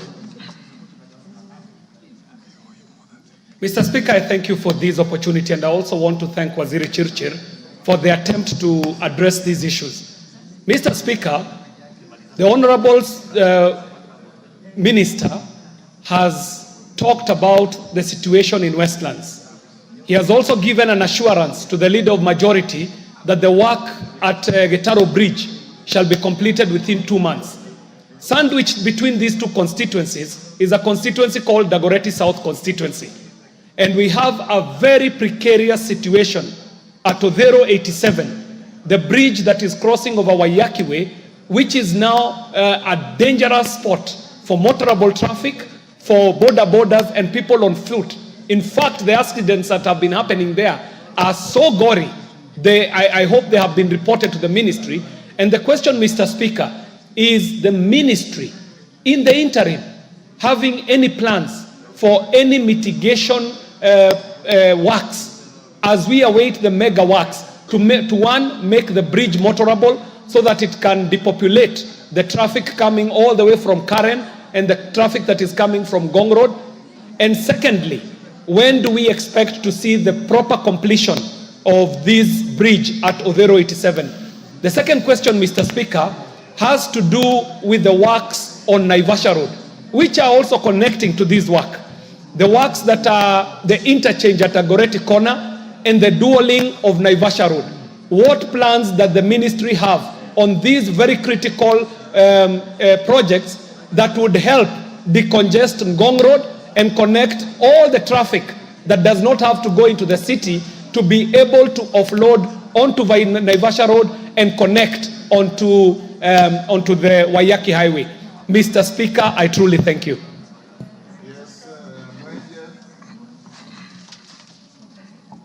Thank you, Honorable Speaker. I wish to ride on just in addition to what the Honorable Member for Westlands has said. Honorable Speaker, there is a road, Outer Ring Road, which has now become one of the most dangerous roads for pedestrians who are crossing. And also there's Kangundo Road, the Honorable Speaker, that is undergoing expansion. And you have Mama Lucy Hospital that is on one side, but you have people and children crossing from the other side. So, Honorable Speaker, my question is, what measures would the ministry be willing to undertake to mitigate before they do the footbridges, especially on Kangundo Road? And if they would consider using PBC contracts and put traffic marshals who can help get these sick people who are crossing into Mama Lucy, get some of the children who are crossing to the other side. And for Outer Ring Road, Honorable Speaker, while the footbridges are there, the lighting is the issue. So you have vandals who actually come and intentionally vandalize those lights. But we've tried to engage Kura and the ministry to tell them we have to come up with innovative ways of lighting these bridges and also still using PBC to put some security on those footbridges so that people can stop crossing on the road at night and end up getting hit. Thank you, Honorable Speaker. Can you answer those?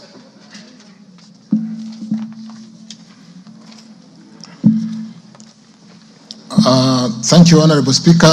Honorable Wanyonyi, I did indicate that Westlands around... Are you able to hear the minister now? Thank you. I did indicate, Honorable Speaker, Honorable members, that with respect to Westlands roundabout and the congestion that we all see with the matatus and the kind of challenge with the road works which isn't completed, there's so much that we are doing. I did indicate, Honorable Chair members, that the leadership did call us for a meeting yesterday with the county government, and we will be having a meeting on Friday to not only look at how to quickly finish the works that have been planned. And I do know that you did ask for drawings. We have very well articulated drawings on what we want to do. We need to harmonize with Nairobi County government on Friday and see how to quickly decongest that place, including the beautification and even putting grown trees that we are going to transplant to make sure that we restore Westlands as it were. So I did indicate, Chair, that if Honorable Tim Wanyonyi is available on Friday at 10 o'clock, you can come over for a cup of tea in my office and we'll transact the business of the Westlands roundabout and that particular area all the way to the Kangemi Bridge challenge, where we currently need to pay some approximately 200 million on that particular project. The China which is the contractor on this particular road corridor, has a pending bill of 3 billion, and like I did indicate, this is the priority we are working on to ensure that all contractors resume work in all our counties in Kenya. With respect to Limuru Road,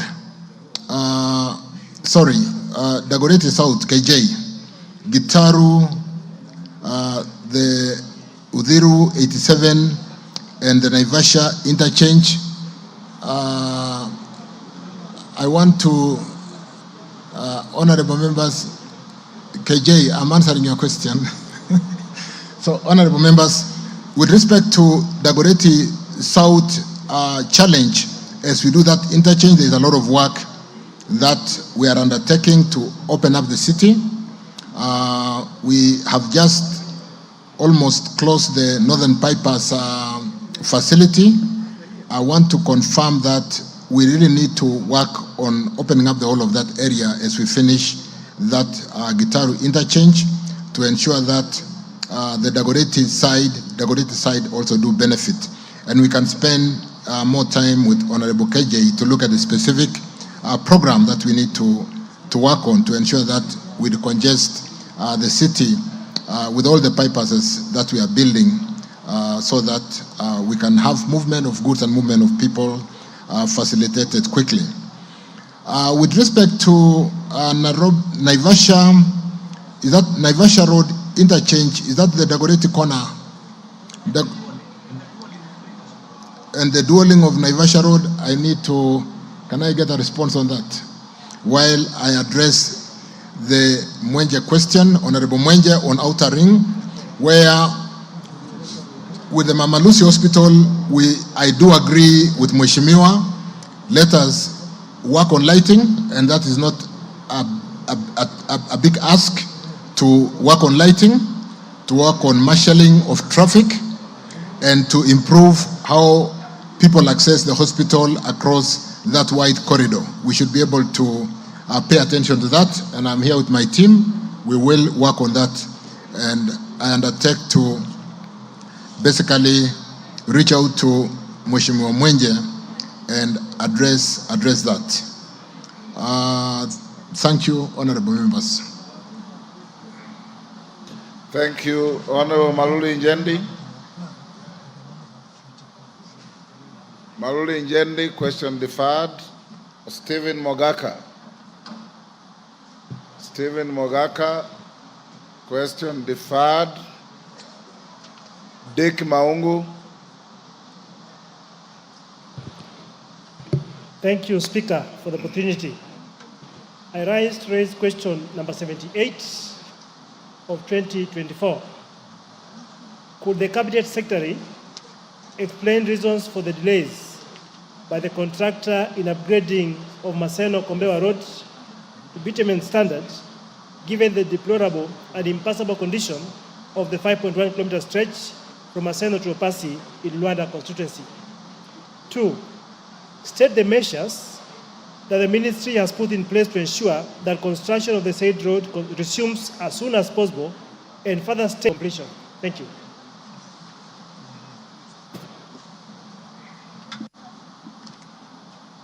I'm told that question relates to the same road as the question 142 by James Nyikal. I'll allow him to ask so that you answer them together. James Nyikal.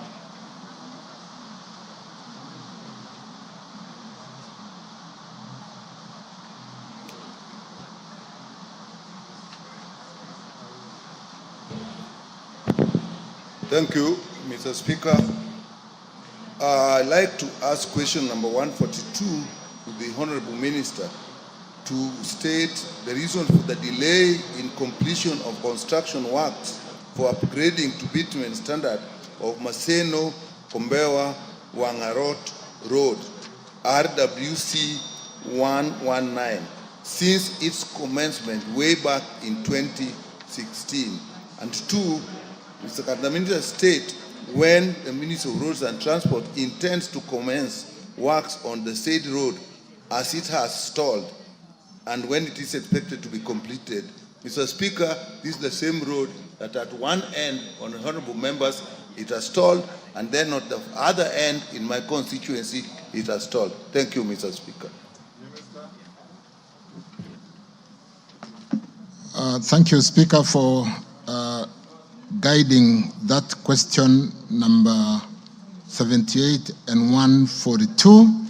And honorable members, let me respond to the fact that I acknowledge that the completion of this particular road, Maseno-Kombewa project or road project, has delayed beyond its construction completion date of 2021.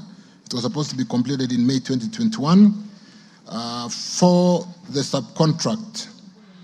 This arose mainly out of the financial constraints facing the main contractor of the project, Heya Bishan Singh and Sons Limited, who commenced work in 2016 and constructed 12 kilometers of tarmac before pulling out of the project.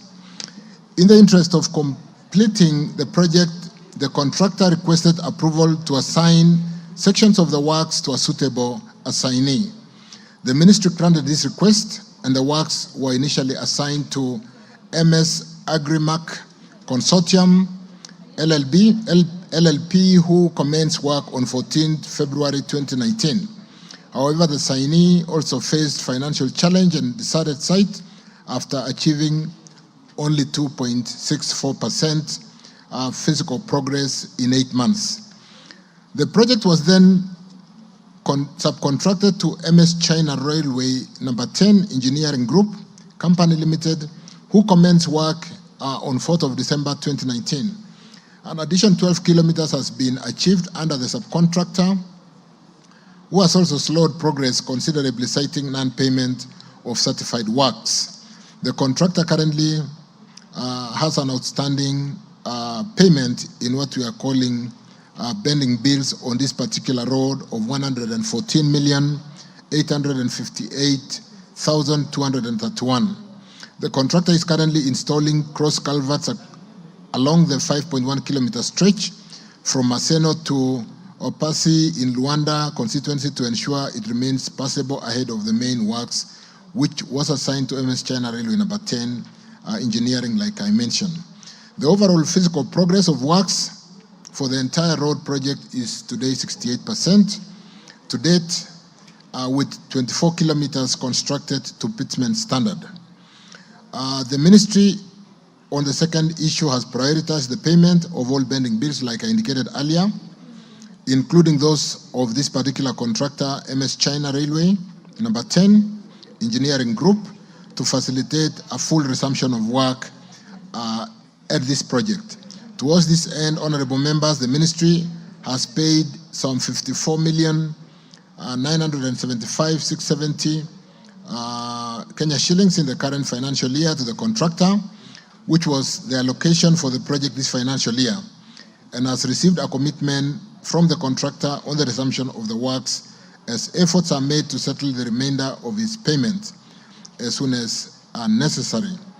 So, honorable members, again, we're working around the clock to raise funds through securitization.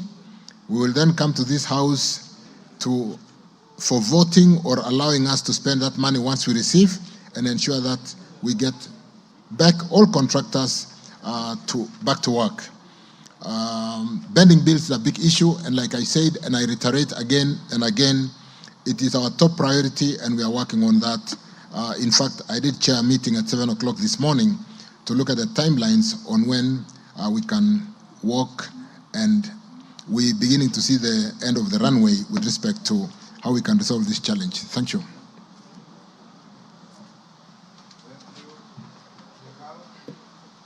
Maungo then Nyikal. Thank you, Speaker, for the opportunity once again. Indeed, what the Minister has captured is true that this road began in 2016. The Speaker has well captured this road has been assigned twice to contractors who vacated sites. And as you know, that a road under development or construction cannot be maintained under the normal maintenance, meaning that today that road is impassable. That road is orphaned, Mr. Speaker. I would wish the Cabinet Secretary to help us understand what remedies we are putting in place to ensure that this road is motorable. As we speak today, it is true that China, the contractor was back some 2 weeks ago to put the pipes, the culverts. But the road is impassable and cannot be accessed. Mr. Speaker, that road that we're talking about touches Luanda constituency, goes through Seme, all the way to Rarieda. It is a very important corridor for the people of Luanda and the Western Circuit. So the Minister would really be kind, if the Minister would be kind to tell us what strategies he's put in place to ensure that this road is passable. I'm sure he has some emergency funds under the 10% CS allocation, which can cater for that, Mr. Speaker. Nyikal. As the honorable member said, my colleague has said, this road, 2016 up to now, has been assigned 3 times. First of all, it was a higher Bisansi, then Agrimax, and now China Railways. And Mr. Speaker, although the Honorable Minister is saying 54 million has been paid, the information I have, because I'm following this lady, the contractor actually says even with that, is not going back on site, particularly on the final bit towards Kalandini, 5 kilometers. In fact, Haya Bisansing kind of stuck on the first bit, which is a honorable member side, and is actually doing those culverts. And Mr. Speaker, if you look at the kind of work, last 2 months ago, I actually lost my temper. If you look at they're using some equipment that are being pulled by hand so that they can do the road. So I think, Honorable Minister, I think you need to actually take more keen. This road actually connects through Luanda Kutieno all the way to Mbita and actually all the way to Sori. So it's actually a very major road and it's stuck on this side. So can we really know, this 54 million was paid. Is this China Railways really going back to work? And is Haya Bisan Singh really able to complete the Maseno site?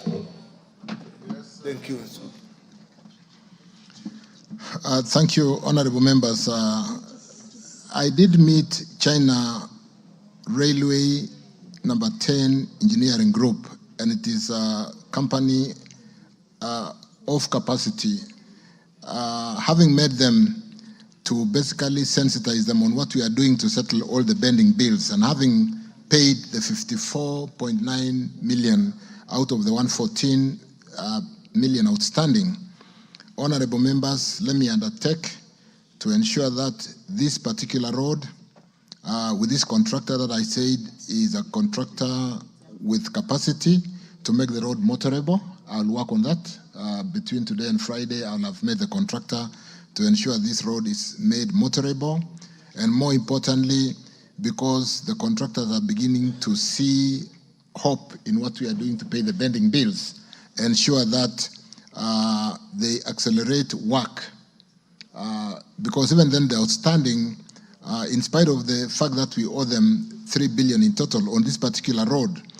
Having paid the 54.9 million, the outstanding about 50% of that, the same amount, we should be able to get them back to work. And I want to confirm, Dr. Nikal, that this contractor will get back to work. I'll work on that. Thank you. Yes, Kajwang, then Makali.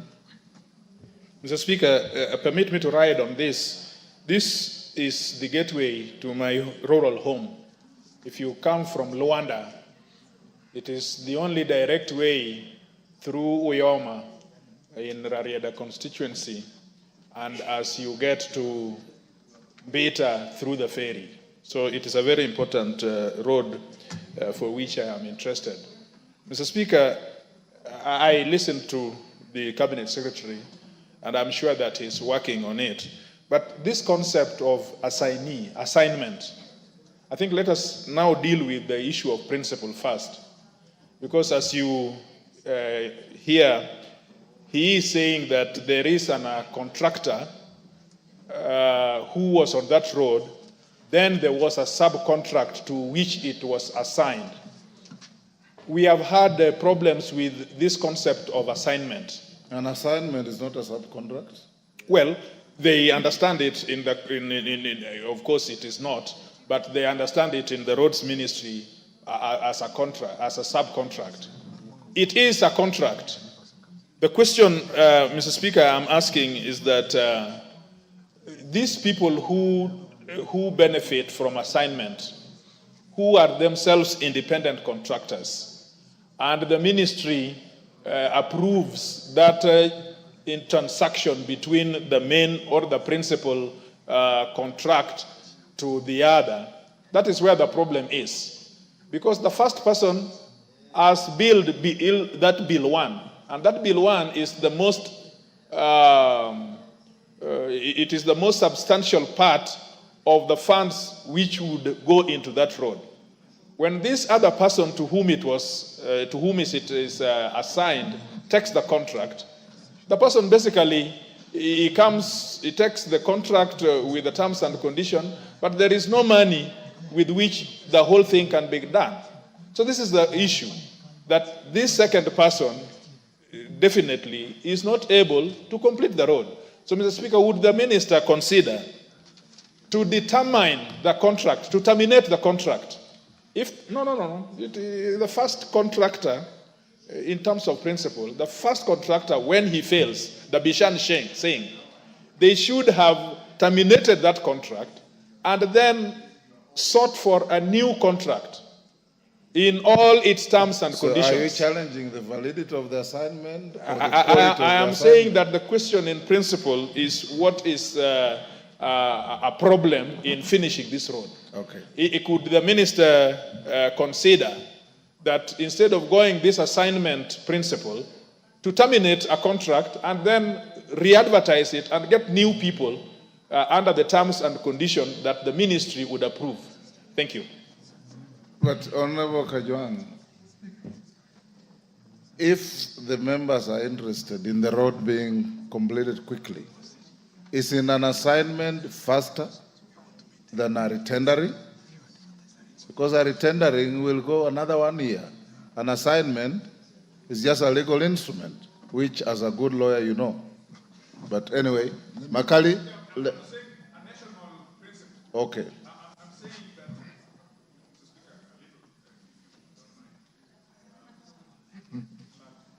Give him. Mr. Speaker, when this debate ensued, it came to my mind that probably going forward, the ministry should adopt a national policy that this assignment where a contractor leaves for the other is really the problem that is hindering the completion of roads. We hear you. Makali? Thank you. Take that. Thank you, Honorable Speaker, for giving me the opportunity to ask this supplementary question. Honorable Speaker, there is this road that links Kakamega County and Bungoma County. The Navaholo, Dorofu, Sangalo, Muskoma Road that was abandoned way back in 2017. His predecessor, I think, was in this house and assured us that they were going to advertise the road. The road was re-advertised. Can the cabinet secretary confirm to this house and the people of Kandui that, one, the tendering process as a result of the re-advertisement is now complete, and when do we expect the contractor on the road, so that I cease these endless visits to the office of the Director General and the anxiety the people who stay in that particular place are having, because that road has remained like that from 2017 and is totally not motorable at all. Thank you.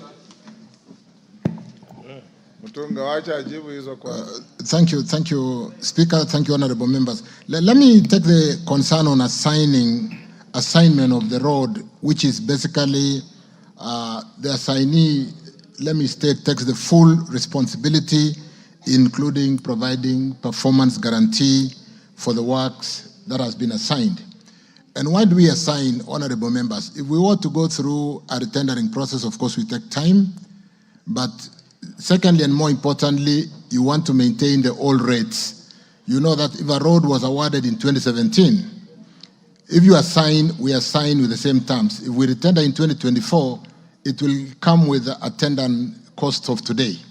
So there is merit in assigning where there is a contractor willing to be assigned. And like I said, with a company like China Railway Number 10 Engineering, they do have capacity. I did indicate that I had a meeting with them last week. I'm going to call them again.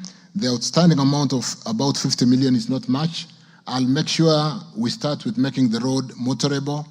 A case in question, for example, is when we did this road from Kwale to Kinango to facilitate movements of the constituents to come to Mashujaa Day. And we did ask the contractor to make the road fast motorable, so that as they do the road to pitment standard, the road is in very good moram condition. I will undertake to ensure that China Railway Number 10 makes this road all the way to Luanda motorable, fast, and secondly, as an assignee with full responsibility and performance being assigned to them, do really finish the road now that we have a contractor, which I said is a contractor with capacity. And finally, we are equally working and ensuring that we pay all the pending bills in due course as we work together to support the securitization of the 7 shillings. With respect to Navukolo, Mheshimiwa Makali, I'm told the same has been completed, an intention of award, the tendering process, an intention of award issued, a letter of award has been, intention of award has been done, and subject to those number of days lapsing, the award should be done by 14th November 2024, which is tomorrow. Again, we will continue to pursue to ensure that the challenge that really runs across most of the counties we address, particularly through the securitization and ensuring that we pay the pending bills. Thank you. Thank you. Basil. Thank you, Mr. Speaker. I rise to ask question 79 of 2024 to the CS Road and Transport. Can the CS explain why there has been significant delay in the completion of constructing Matuya Kalakara Kivandini Road to Chasioni Road in Yatta constituency? Question number 2, can the CS provide an update on the expected timeline for the tamaking of the Katangi to Matu Road and the Ndalani to Makuyu Road? Thank you, Mr. Speaker. Minister. Mr. Speaker, sir, I wish to respond as follows. The upgrading to pitment standard and maintenance of Matu, Kalakala, Kakuku, and Junction A3, Kathulani, Junction C439 roads were awarded to Quito Civil Engineering and Company Limited on 24th February 2017, following a competitive tendering process at a tender sum of 1.26 8 billion, and a performance-based routine maintenance of 130,363,027 Kenya shillings. The contract agreement was signed on 5th May 2017, and the contractor given the commencement order on 21st July 2017. The contract commenced on 19th August 2017, and the works were scheduled to be completed 30 months later, which should have been 19th February 2020, with a defect liability period of 12 months. However, the contractor demobilized and abandoned works, forcing the employer to subcontract the works to other contractors. The following is how the project was subcontracted and the progress so far. 8 kilometers of the 40 kilometers on Matu Ekalakala Kaguku section has been subcontracted to MS Daima Construction Limited to fast-track process. The subcontractor has completed up the first seal of the first 4 kilometers and has done 1.7 kilometers for second seal service dressing. So far, he has raised a certificate for payment and is awaiting to be paid to continue work. What we do, honorable members, we do segment the road into many segments, and as you finish the particular section and issue work certificate, upon inspection, you due for payment, but that is outstanding in line with the challenge that we have all talked about over and over again with pending bills. Another 12 kilometers, honorable members, of the 40 kilometers of work has been subcontracted to MS Uso Ngiro Contractors Limited. The contractor is working from 0 kilometers to 10 kilometers, junction C439 on Kiasioni section in accordance to provision of clause 4.1 of the condition of the contract. The subcontractor has completed the first seal service dressing for the first 4 kilometers of his section. On 30th July 2021, MS Sifel Construction Company was subcontracted 12 kilometers of Matu Kala road section from kilometer 8 to kilometer 20. The subcontractor has completed the first and second milestones up to the second seal service dressing. And on October, honorable members, 14, 2021, MS Kitho Civil Engineering Company Limited was instructed to reinstate the road section from 12 kilometers to 16 kilometers to its original state before he abandoned work. After completion of the reinstatement, MS Kitho was then allowed to complete the road section on 12 November 2021 up to a blacktop or tarmac as per the contract. The main purpose of this process was to fast-track the work progress. The contractor has managed to complete 4 kilometers of the blacktop on the first seal dressing. On 7th December 2021, Litho Supplies and General Traders Limited was awarded the subcontract for 8 kilometer Kalakala to Kaguku section. Currently is ongoing with earthworks, and he has managed to complete about 2.5 kilometers of top subgrade. The subcontractor has also done a cross culvert within the first 2 kilometers. To date, honorable members, 79 months, 263% of the contract has elapsed against an overall progress of approximately 54.3%. Currently, Speaker, honorable members, there are no plans for tarmacking Katangi to Matu Road and the Ndalani to Makuyu Road due to insufficient budgetary allocation. However, there are plans for routine maintenance and spot improvement. The allocation for CP Muranga, Kisiki, Ndalani, Sophia Road in the financial year 24-25 is Kenya shillings 6,816,949, and for Matu, Kathiuni, Igombe, Katangi Road is 12,268,999 respectively. Those are the amounts which are available for maintenance in the printed estimates 2024-25. Thank you, honorable members. Basil.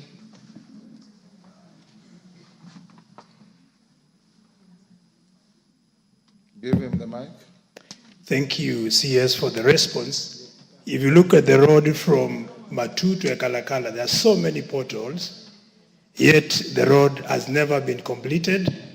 So we ask, why did the engineers, were there poor quality supervision on the road? Number two, there are several Maram Ips that have been left between Kivandini to Chasioni Road, making motorists not be able to use the road. Number three, they skipped Mbembani to Kivingoni Market, that section which is within Yatta constituency, and actually my constituents have been asking why was it skipped, and so many local suppliers were never paid. So we request the CS to look into that and to respond. Thank you. Thank you. Women Rep Tarakaniti.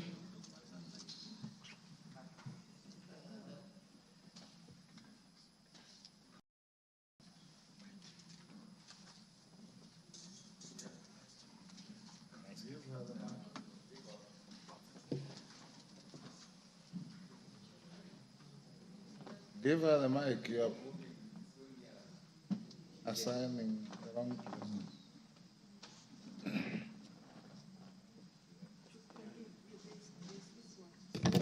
person. There you are. Okay, thank you, Mr. Speaker.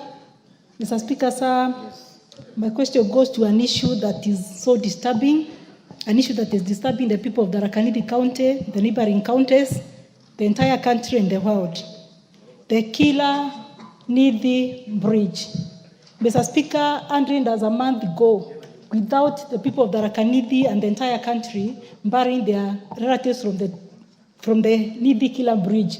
Mr. Speaker, sir, many have acquired disabilities from the Killer Bridge. And that's why, Mr. Speaker, I'm asking the minister, what action has the ministry undertaken or is undertaking towards redesign, rerouting, or erection of permanent accident arrest interventions at the Nithi Bridge black spot? Thank you, Mr. Speaker. Thank you. Mutunga again.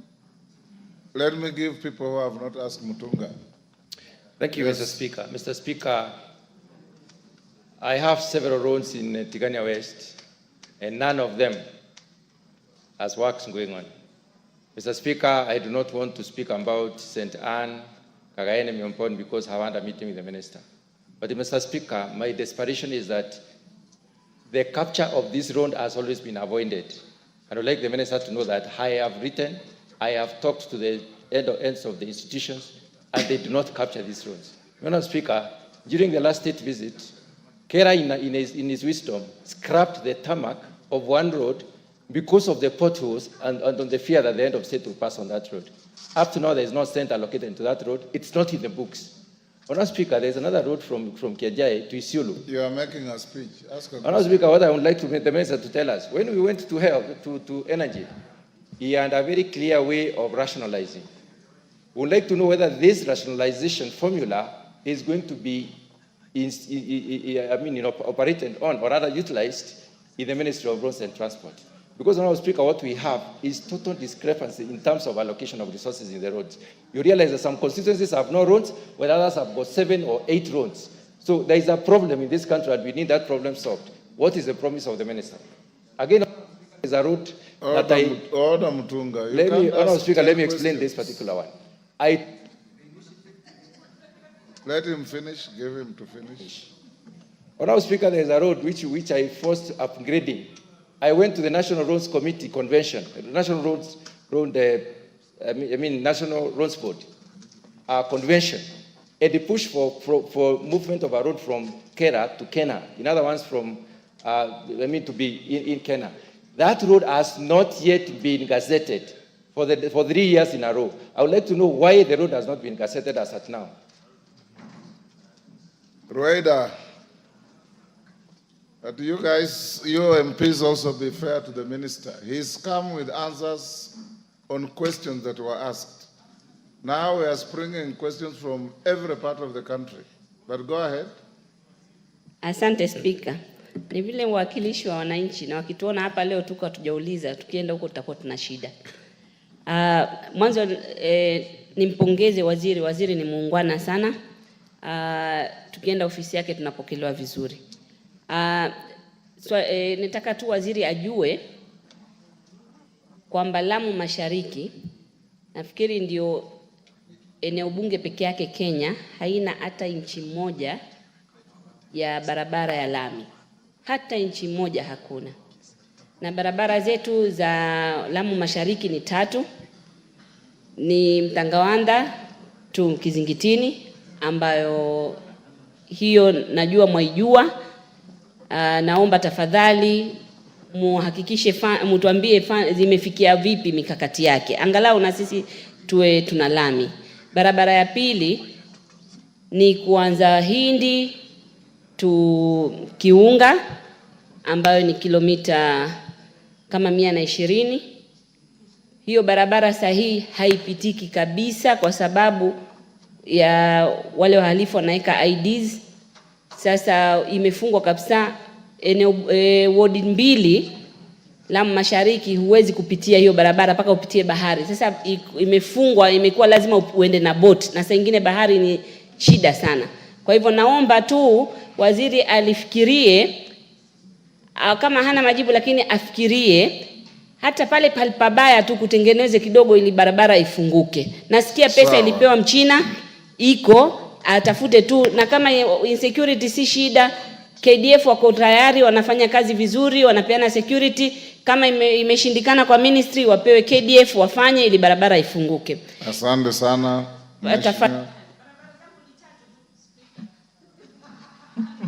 Giver. Bwana Spika, kwetu Lamu Mashariki mazingira tofauti. Sisi maeneo yetu sio ile nyinyi mnaita land mass, sisi ni water mass. Sasa kwetu zaidi kwa ministry yenu pia tunahitaji sea wall, yani zile ukuta za bahari. Sasa kuna kijiji kinaitwa Mbwajumali, karibu kinabebwa na bahari chote, watoto wanabebwa, na kilijengwa kidogo, contractor hakumaliza kakimbia. Tafadhali iko pia kwa ministry yako, mtu angalilie. Asante bwana. Aichumu Gichemu, member for Gishugu. Yes, thank you, Honorable Speaker. The people that I represent of Gishugu find themselves in a situation akin to Honorable Basil's. And I don't want to go to because the minister or the CS has already given an elaborate plan on how to revive the roads that have already stalled. But my question is, are those roads that have already been contracted, are you able, just like many other areas that you've said, in Gishugu, to see to it that they are also motorable by grading and marraming? Because when these matters are scheduled for tarmacking through the normal CARA funds, mostly they are omitted because they've already been contracted for tarmacking. So actually it's an area that you need to talk to the contractor. And if you have these plans and you are saying soon, why don't you then talk to the contractors to go back on site, have an agreement with them that in 10 or 5 or whatever period you'll be able to start paying them so that they can resume work, and our constituencies will actually benefit from these roads that have stalled for many years. Thank you. Ms. Shimbogo.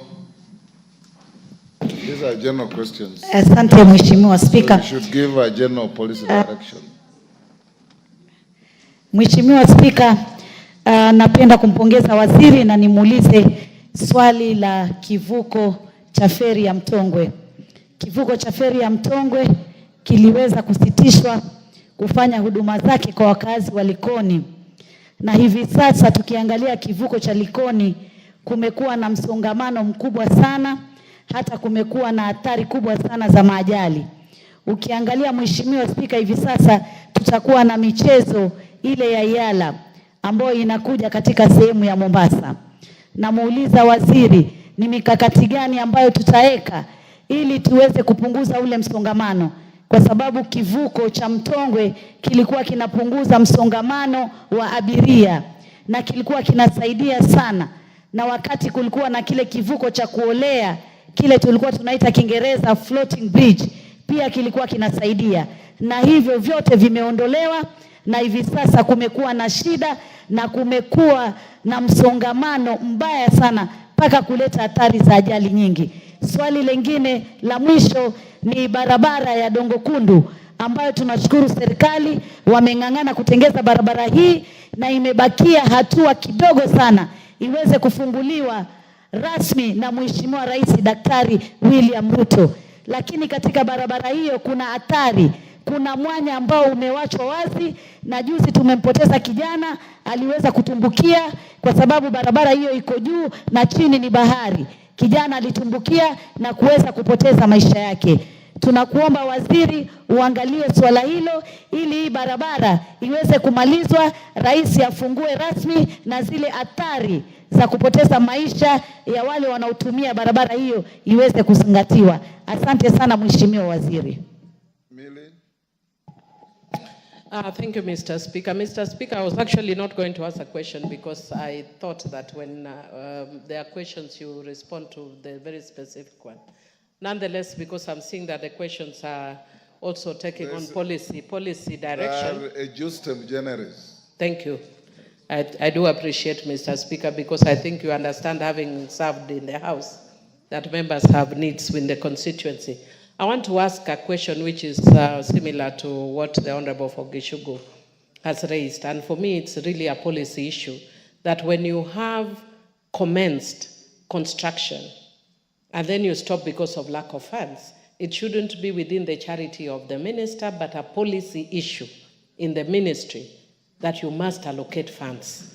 Like right now, the road between Sindo and Bita is actually only about 2-3 kilometers. I was there last week, but you spend almost 1 hour because they actually messed up the road. We cannot allocate it in Kura.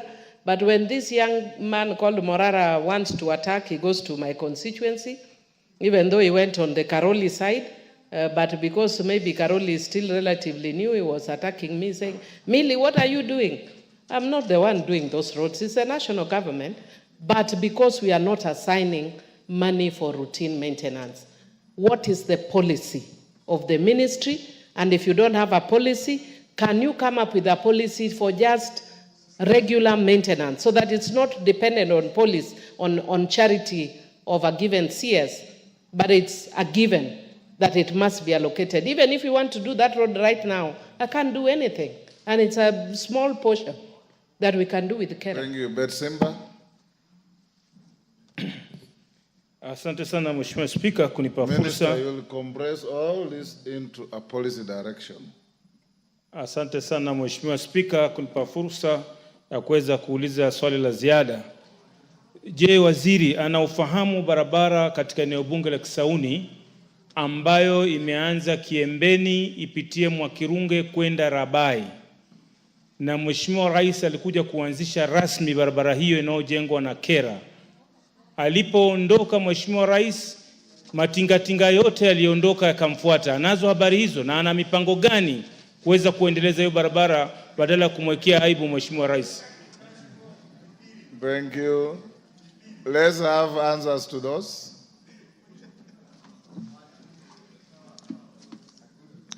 Thank you, Speaker. Thank you, honorable members.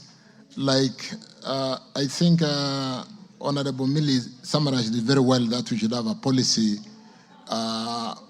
framework on how to deal with roads which have been contracted and ensure that we do allocate funds so that those roads are not stranded, even for the purpose of motorability. I want to state here, honorable members, that I'll work very closely with the House to ensure that when we run our budgets, we do ensure that we give priority to ongoing projects. We do some parity and equitable distribution of resources, and that with the kind of data that is available in roads, we should be able to do that together. With respect to really the challenge that we've had for a long time on bending bills. The support that we've received from this House on the 7 shillings additional road maintenance levy, and which I have confirmed we are fairly advanced in securitizing to ensure that we raise some 170, 175 billion Kenya shillings, we should be able to get all contractors back to work. But more importantly, even as we do that, and because there is a really, you can have sight of the entire runway on this particular project, we will push the contractors to make the roads motorable. Talking to a road like Sindombita, I want to confirm merely that that particular road will now not stop. We are working on it. I don't know, but majorly because we are raising the funds to pay all the contractors. We had a bending bill on that road of about 540 million Kenya shillings on certificates issued, but there was only an allocation of 270 million. Having paid the full amount, you can see the contractor still with a hole of 300 million, but I've equally had a meeting with civil engineering construction company, the same company that did the road from Kwale Kinango, and I can assure us that because of what we are doing on securitization, a lot of contractors are seeing some hope, and we are able to get a number of them back to work. So a road like Sindo Mbita, I can assure honorable members, just to pick one, that it will not stop. With respect to Gishugu, Banagishimo, we will, like I've said, maintain. We are seeking to ensure that the contractors make the roads motorable. Traditionally, contractors should provide a road for users during construction. So we cannot be constructing a road, leaving heaps of soils. We then abandon works because of non-payment, and we leave the road not motorable. So we are going to, it's an agenda. I gave the example of Kinango Kwale, where we made the road really good on Moram, so that as they work on the tarmacking, and even albeit the challenge of bending bills and payments, the road or the users of the Kenyans users do not face that challenge. Honorable John Mutunga, I want to confirm, like when we met, that we're going to address the various challenges on the road programs in the country. We have built a good database that can help us to work together with the House to ensure that we do have a very amicable way of allocating funds to ongoing projects, to roads across the whole country with some level of equity. Captain Ruwaida, thank you for congratulating me. Equally to a number of members who have congratulated me today. I want to confirm that we'll work very closely together. Mtakawanda Road to Kisingitini, we'll tender it next week. We'll put it to tender next week. With respect to, I'm just saying, I mean, there's a lot of tendering happening next week. With respect to, I think I mentioned Tigania West for John. With respect to, what was the other, Tharakanithi Bridge, I want to confirm we are all concerned about this Tharakanithi Bridge, and we are paying a lot of attention. We have installed a lot of bumps or humps on the road. We have installed signage and will continue to improve. We have separated the uplink traffic from the downlink traffic. We are in the process of finalizing the redesign for the new bridge, which is currently ongoing, and we will put funds. You are aware that leadership at every level has made commitment to correcting Nithi Bridge. We don't like the name Killer Bridge. We should get it back to Nithi Bridge. And so we are paying attention to that. Our potholes on this road that is complicated and that we have had to assign or give to so many contractors, Matu, Ikalagala. I want to confirm that we will work on the potholes. Like I've said, we'll make the roads motorable. And with the 4-5 contractors on site, the issue of pending bills and the fundraising we are doing through securitization, we are going to pay attention and ensure that these small sections with all these contractors, Sifel, Kito, Usongiro, and so on and so forth, address and do what they are supposed to do. The floating bridge in, where is this? In Mutongwe. We removed the floating bridge in Mutongwe because it had its own challenges. We know the challenges we are facing with the Likoni ferry, but luckily, Mishimboko, we are finalizing the Dongokundu Kibundani road, which is basically finished. I think we are almost seeking a date for official commissioning of that road, and we will move most of the traffic. We'll work together with the leadership. I was in Mombasa last week, and we had a session with the governor for Mombasa, Abdul Swamad, and we want to work together to see how to decongest Likoni ferry, how to even provide some land around the ferry as a holding ground, which I do know that Kenya Railways did lease out to some other investor, and we are working to address that small challenge. So, honorable members, let me just say that allow us to work in another 1-2 months, max 3 months, to sort out the pending bills through securitization of the 7 shillings. I want to thank the House, Honorable Speaker, honorable members, for the support we have received in the securitization process. This will go a long way in sorting out the pending bills, which amounts to about 174 billion today. And we can get all the contractors back to work. We'll be more cautious, we'll be more careful to ensure that we do not get into that situation by assigning new projects where there is no revenue or investments or cash flow to support maturing work certificates. So, honorable members, thank you for your support. I will continue to receive you to address the specific roads in the various counties in this great country. I will continue to receive you in my office as I continue to learn. Today, I'm just 90 days in office, and I think I was asking myself what I will possibly have to say on the 100th day, but we'll continue to work together. Thank you very much.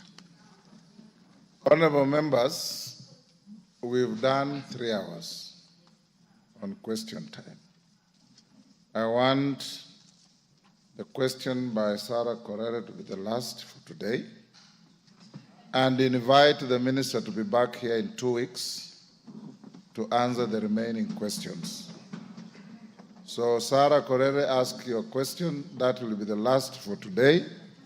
And Sarah, before you ask, take your seat. Members, tomorrow, Malulu, your question will come after 2 weeks. All of you who are on the order paper, we have bills also to deal with. And I think we have extracted sufficient material from the minister today. He will be back here in 2 weeks. Before Sarah Korere asks the question, tomorrow we have a Kamkunji at 11. All of you and those who are not here, be here for that Kamkunji. And ministers, you go to answer the last question. Remember to remain engaged with the Baraki Club for Yala Games. Sarah Korere. Thank you, Speaker. I rise to ask question number 127 of 2024. Can the minister state the reasons for delay in completion of construction works on Doldol Nanyuki Road in Laikipia North constituency? Number 2, state when the ministry intends to complete construction works. And 3, provide details of the outstanding payments, if any, to the constructor on the scope of works for construction on the said road. Minister.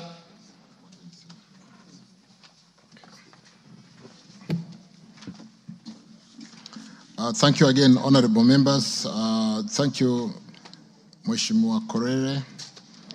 Let me go straight to and acknowledge the delay in completion of the road, of the said road, Doldol Nanyuki, in Laikipia constituency, which has been caused by non-performance by the contractor who was engaged to do the works. Shipili Enterprise Limited has been slow in the process, and we have had several meetings in order to engage him to expedite the works. Honorable members, I did have a meeting about this with Sarah Korere, and we are working on how to ensure that we accelerate that work and even provide enough funds to address the pending bill that we did see on this particular road. 2 management meetings have been held with the contractor in which they were asked to go back to site and resume works. However, they have not heeded the call, and so the employer will seek recourse on the next step of action according to the contract terms. The scope included the following: site clearance to include heavy bush clearing, tree and stump removals, evacuation and filling for structures, culverts and drainage works to include majorly new culverts installation, grading and graveling works to include light grading of the whole section and then spot graveling. Road furniture repairs maintenance to include installation of 20 in number concrete bollards. The contractor has no outstanding payment. Sorry, I did indicate that they had outstanding payment. I think the point was the funds allocated to the road is something that we discussed with Mheshimiwa, and Mheshimiwa, we need to have another cup of tea. Thank you.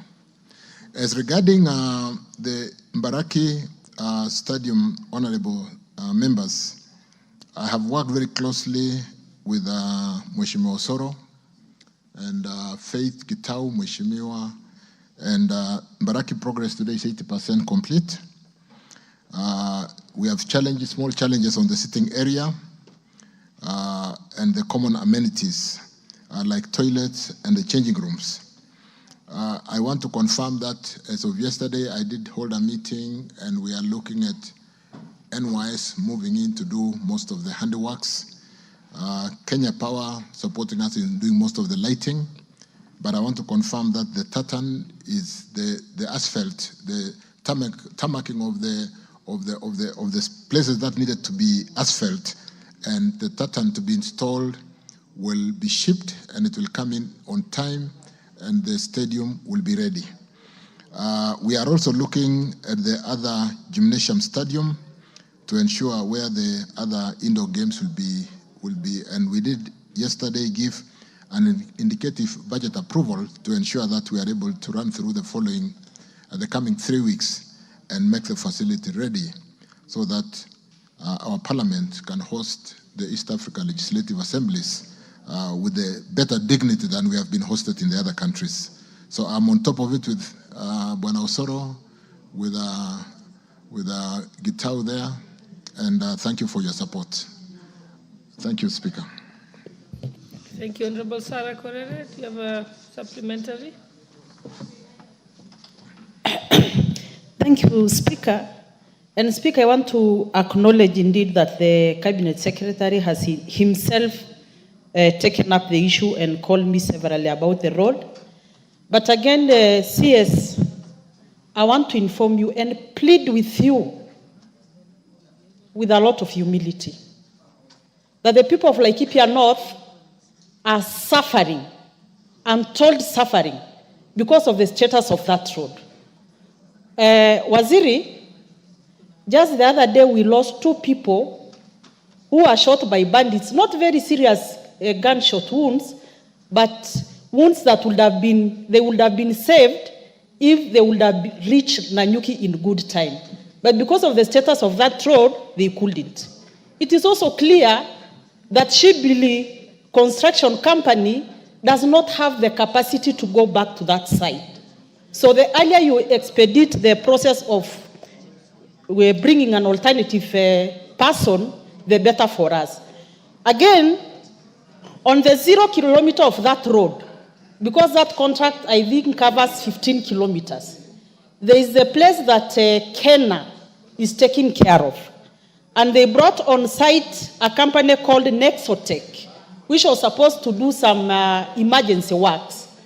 That contractor reported for 3 days and disappeared. So you wonder what emergency work is when there is no emergency work. Actually, the people, the road users, took it upon themselves to construct that road using their own resources, their own hands, while we know Kenya has given somebody a contract and that contractor has disappeared.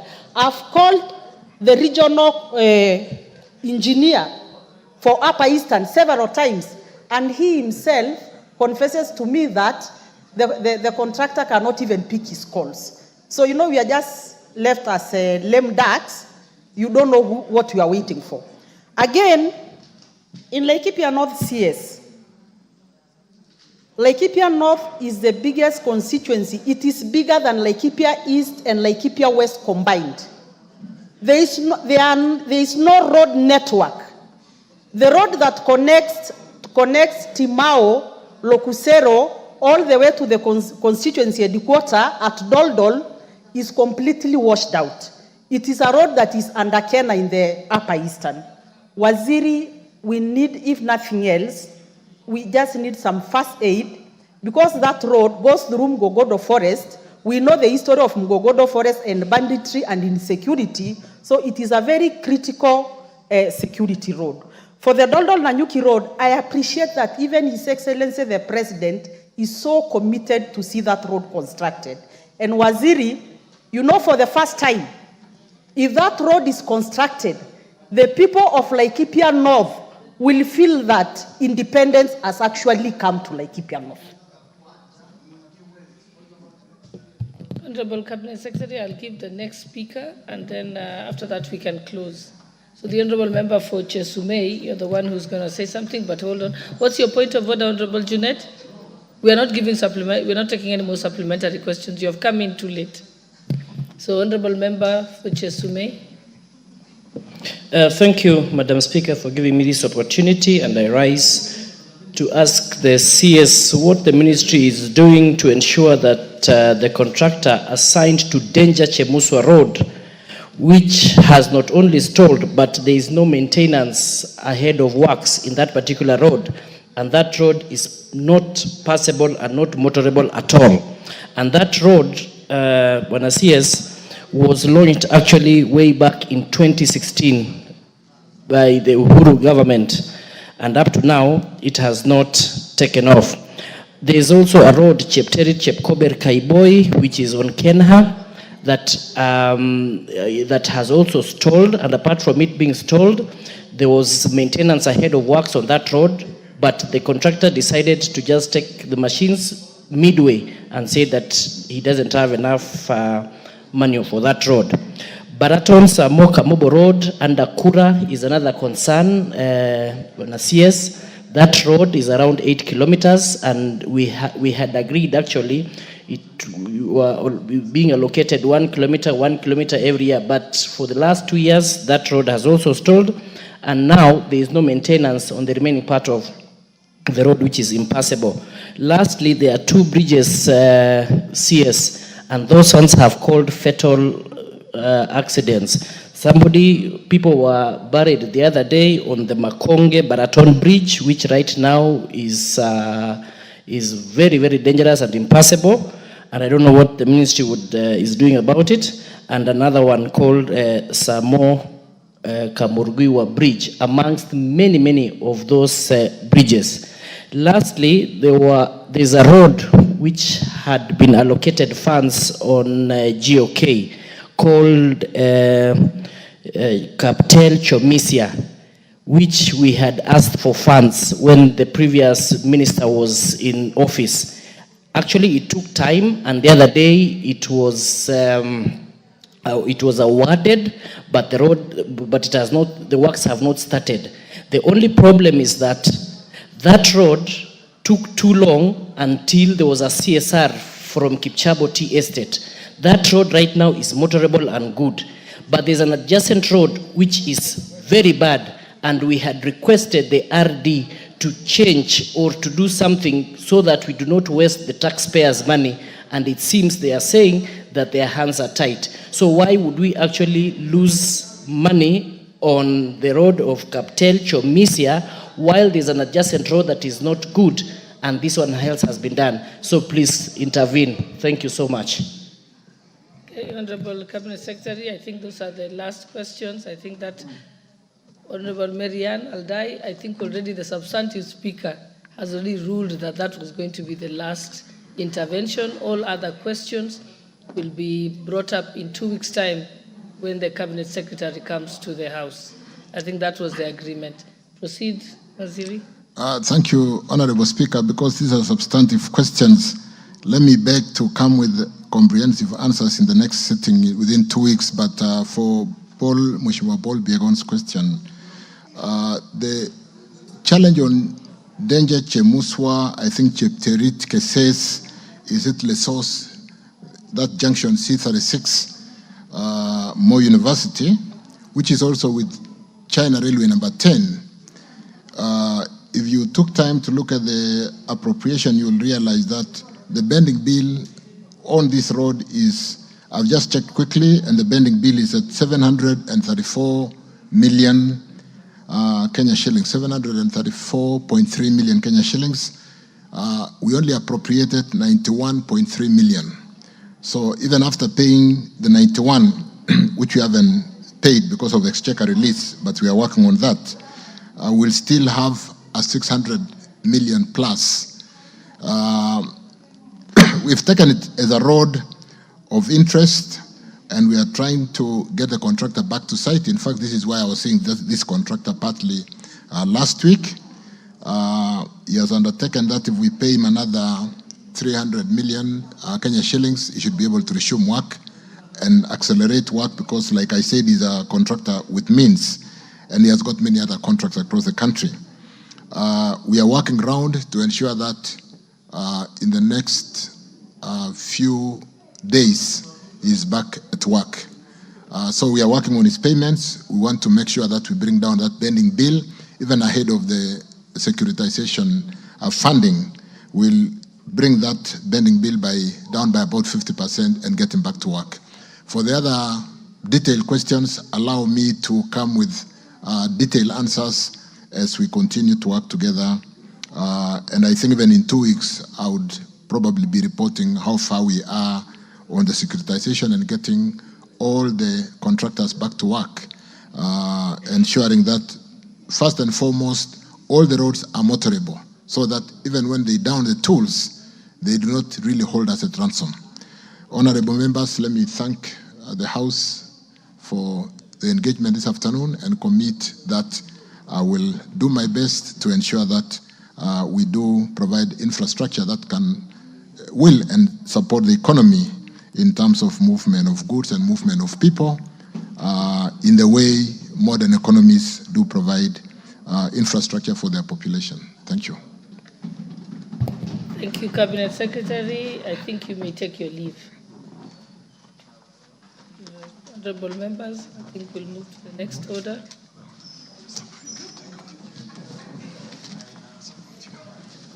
Order number 9, the Cooperatives Bill, National Assembly Bill number 7 of 2024, second reading.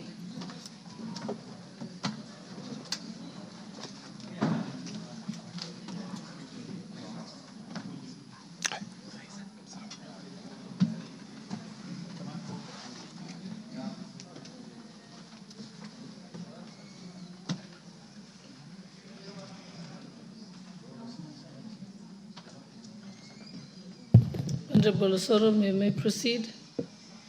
Thank you very much, Honorable Speaker. Honorable Speaker, I beg to move that the Cooperative Bill 2024 be read for the second time.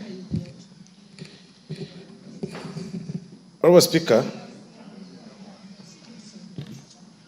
the bill as presented before this House seeks to provide for a legal framework that promotes a sustainable, a competitive cooperative sector for socio-economic development in a devolved system of governance, and also to give effect,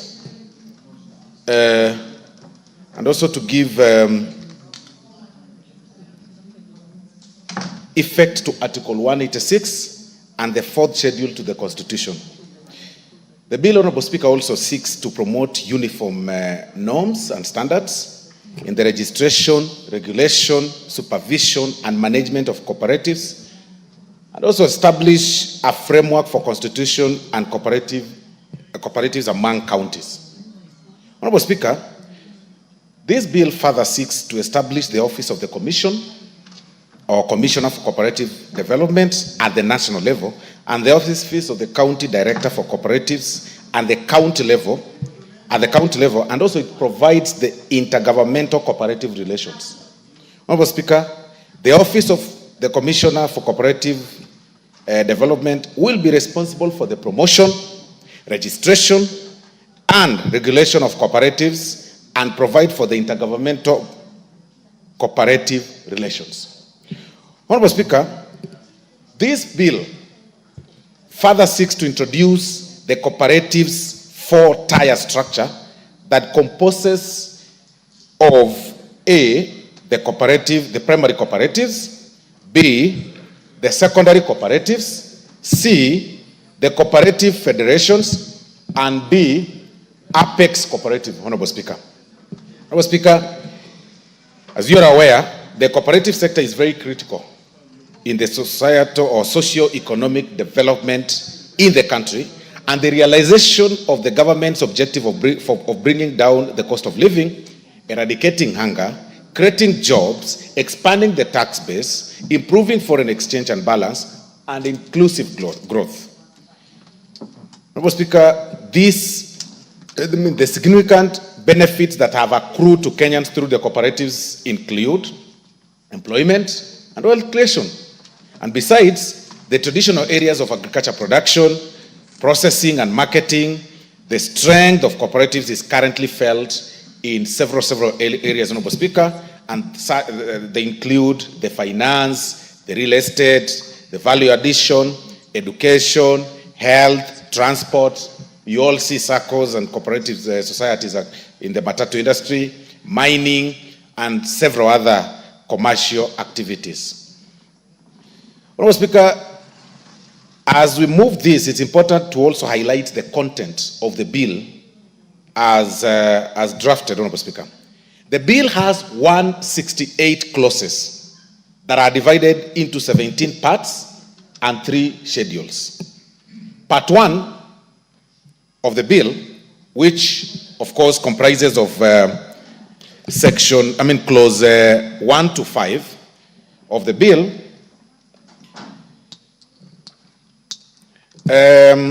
provides for the preliminary matters, including the short title of the bill, and it also provides for the interpretation of terms used in the bill and the objects of the act. It also provides for the guiding principles in the implementation of the act and the application of the act. Part 2, Honorable Speaker, which starts from clause 6 to 18 of the bill, provides for the establishment of the offices and administration of the Act. It establishes offices in 3 divisions, Honorable Speaker. Division 1 relates to the national government offices, wherein it establishes the office of the Commissioner for Cooperative Development and provides for the staff of the office of the Commissioner. It also makes provision for a vacancy in the office of the Commissioner, the functions of the Commissioner, and provides for annual reports by the Commissioner. Division 2, Honorable Speaker, relates to the county government offices. It establishes the office of the county director for cooperatives and provides for the staff of the office of the county director for cooperatives. It also makes provision for the vacancy in the office of the county director for cooperatives, the functions of the county director for cooperatives, and provides for the annual report by the county director for cooperatives, Honorable Speaker. And finally, Division 3 of that very particular section relates to the intergovernmental cooperatives relations technical forum, and also establishes the Intergovernmental Cooperatives Relations Technical Forum and provides for its functions and meetings. Part 3, Honorable Speaker, starts from clause 19 to clause 27 of the bill, provides for the structure of cooperatives in Kenya. It establishes a 4-tier structure which provides for the primary cooperatives, as we had earlier said, secondary cooperatives, cooperative federation, and an apex cooperative.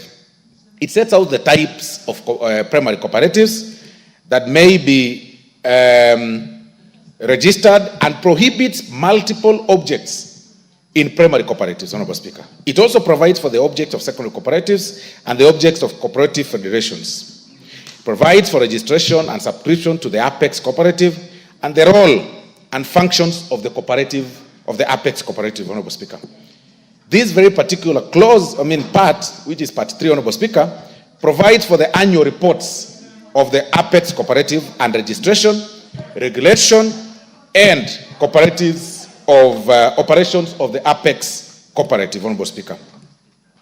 Part 6 of the total of the bill, Honorable Speaker, starts from clause 28 to 43 of the bill, and it provides for registration of cooperatives. It includes the procedure for registration, restriction of registration of cooperatives within the same common bond, and limitation on names of cooperatives, Honorable Speaker. It also provides for the registration of cooperative and its bylaws and a certificate of registration as evidence of registration, Honorable Speaker. This very particular part, part 4, provides for the requirement to display a cooperative certificate of registration and change of name or loss of the certificate, Honorable Speaker. It further makes provision for the deeming of a cooperative as a body, corporate, and prohibition against dual registration as well as amendment of bylaws. It provides for the binding effects of the bylaws of a particular of a cooperative and for appeals against refusal to register. This part 4, Honorable Speaker, further provides for the presumption of the signature by the Commissioner, the protection of cooperative identity, and for the protection and restriction on the use of the name SACCO. It also provides for the mandatory uses of names in certain cooperatives. Part 5, Honorable Speaker, has clause 44, starts from clause 44 to clause 51, Honorable Speaker. It provides for the rights and liabilities of members, Honorable Speaker. This includes qualification for membership, who qualifies to be a member, limitation of holding share capital, exercise of members' rights, limitation of membership to producer cooperatives, voting rights of members, transfer of shares, rights of members, and the obligation of a member, Honorable Speaker. Part 6, Honorable Speaker, comprises or starts from clause 52 to 56 of the bill, and it provides for the duties of cooperatives. It requires that every cooperative to have a registered address in Kenya and to also keep a copy of the Act and the bylaws at its registered office, Honorable Speaker. It also provides for estimates of income expenditure, accounts and audits, and production of books and other documents by the cooperatives, Honorable Speaker. Part 7, Honorable Speaker, starts or has with Part 7.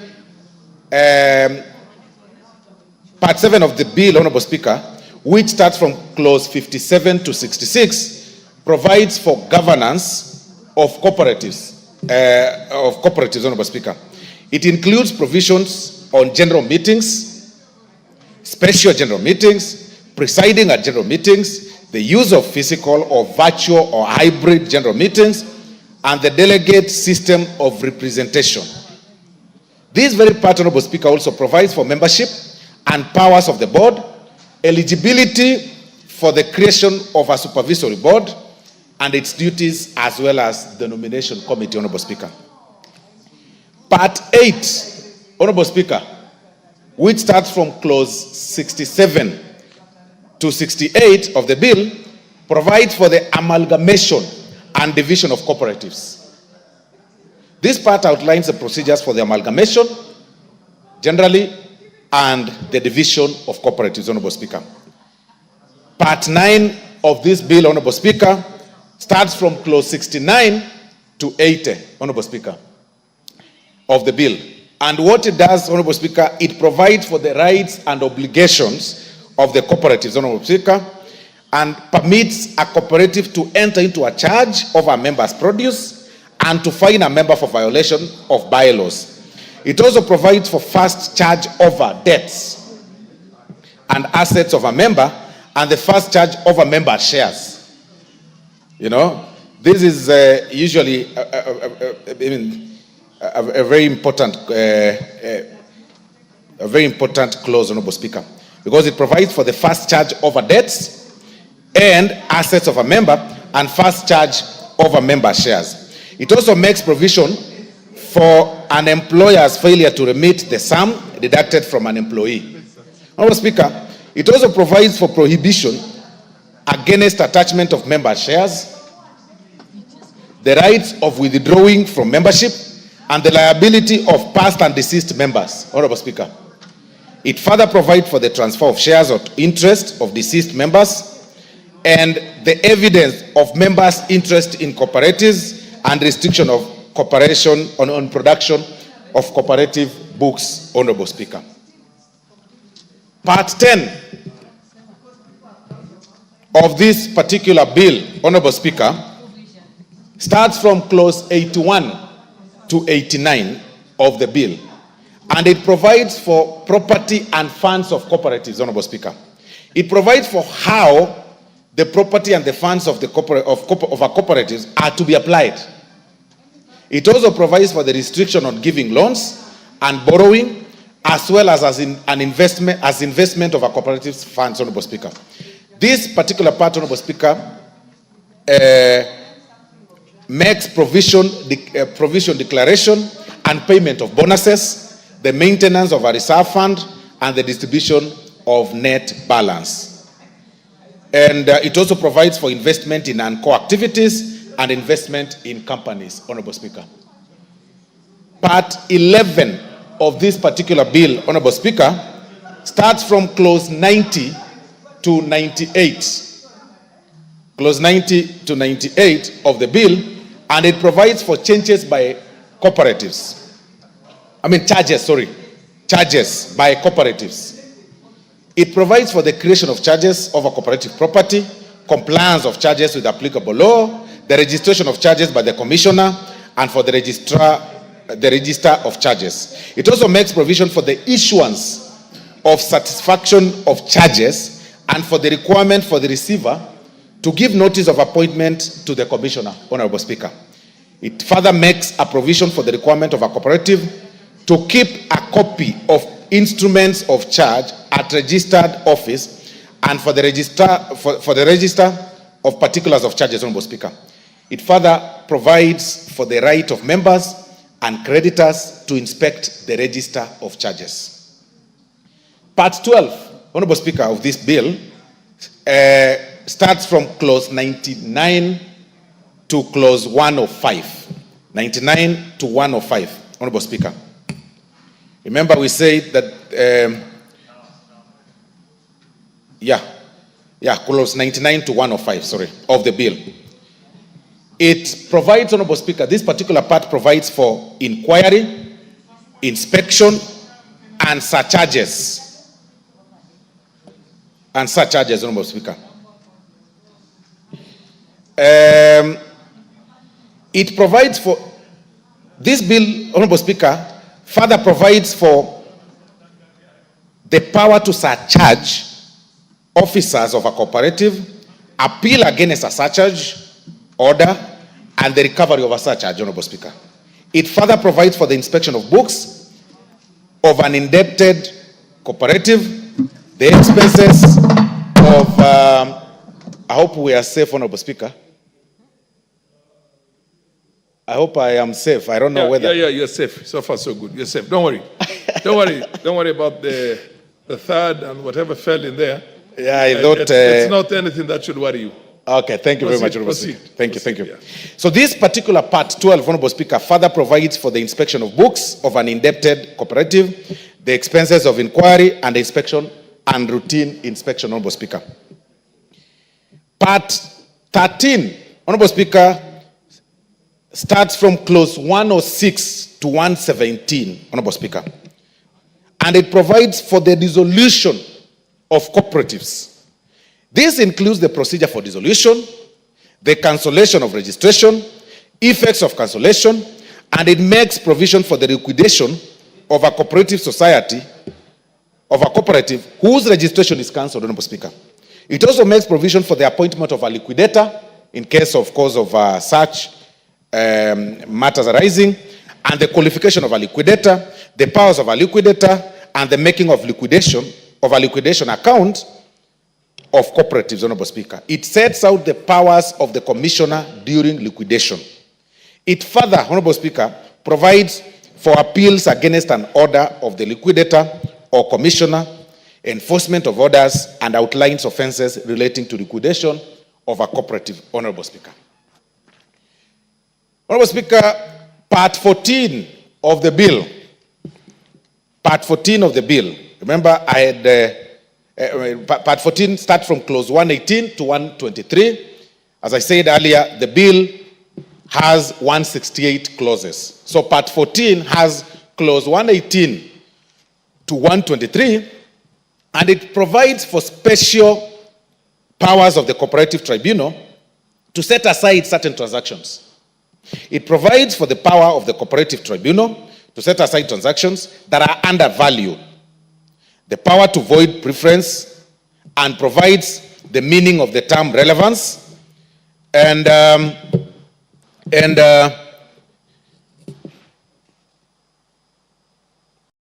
meaning of the term relevant time used in clause 118 and 119 of the bill.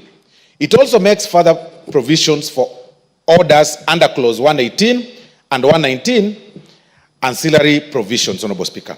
It further provides for the power of the cooperative tribunal to set aside certain extortionate transactions and outline the circumstances in which a floating charge on a cooperative undertaking or property may be invalid, Honorable Speaker. Part 15 of this bill, Honorable Speaker, provides for starts from clause 124 to 146 of the 168 clauses. And this particular part, Honorable Speaker, provides for settlement of disputes. It establishes the cooperative tribunal and provides for the appointment of its members, Honorable Speaker. It also sets out the remuneration and term of office for members of the tribunal, of cooperative tribunal, and further for the gazettement of members of the tribunal when a vacancy in the office of the tribunal may arise, Honorable Speaker. It further provides for the jurisdiction of the tribunal, registries, sittings, and proceedings of the tribunal, Honorable Speaker. And it further provides for orders by the tribunal and general offenses at the tribunal, and grants the tribunal unlimited geographical and pecuniary jurisdiction. Unlimited geographical and pecuniary jurisdiction in matters cooperative disputes, Honorable Speaker. It provides for the quorum, Honorable Speaker, and benches of the tribunal, conflict of interest, and voting at the tribunal, Honorable Speaker. It further provides that the powers of the chairperson may be exercised by the vice chairperson and for the appeals to the High Court from the tribunal, Honorable Speaker. This part also, Honorable Speaker, provides for the chairperson's power to appoint a cooperative assessor at the tribunal and for the contempt of the tribunal. It further provides for the appointment of the deputy registrar of the tribunal and the rights or the right of parties before the tribunal, Honorable Speaker. And finally, on this particular part, Honorable Speaker, it provides for the immunity of officers of the tribunal and for the alternative dispute mechanism at the tribunal, Honorable Speaker. Honorable Speaker, Part 16 starts from Clause 147 to 162 of the bill and contains general provisions of the general provisions, and this further, of course, provides for procurement and disposal in cooperatives, enforcement of ethics and integrity in cooperatives, cooperative self-regulation, credit information sharing, intercooperative borrowing, cooperative capital raising instruments, remuneration to officers and members of a cooperative, Honorable Speaker. This particular part, Honorable Speaker, further establishes the cooperative, it further establishes the Cooperative Development Fund and delegates to the Cabinet Secretary, Honorable Speaker, the power to make regulations, Honorable Speaker. This particular bill, or this particular part, Honorable Speaker, further provides for the powers of the Cabinet Secretary and the County Executive Committee member, other powers of the Commissioner, and the powers of the County Director for Cooperatives, Honorable Speaker. It further outlines the offenses, then provides for the distinction of cooperatives from trade unions, and sets out a general penalty for offenses, Honorable Speaker. The final part of this bill, Honorable Speaker,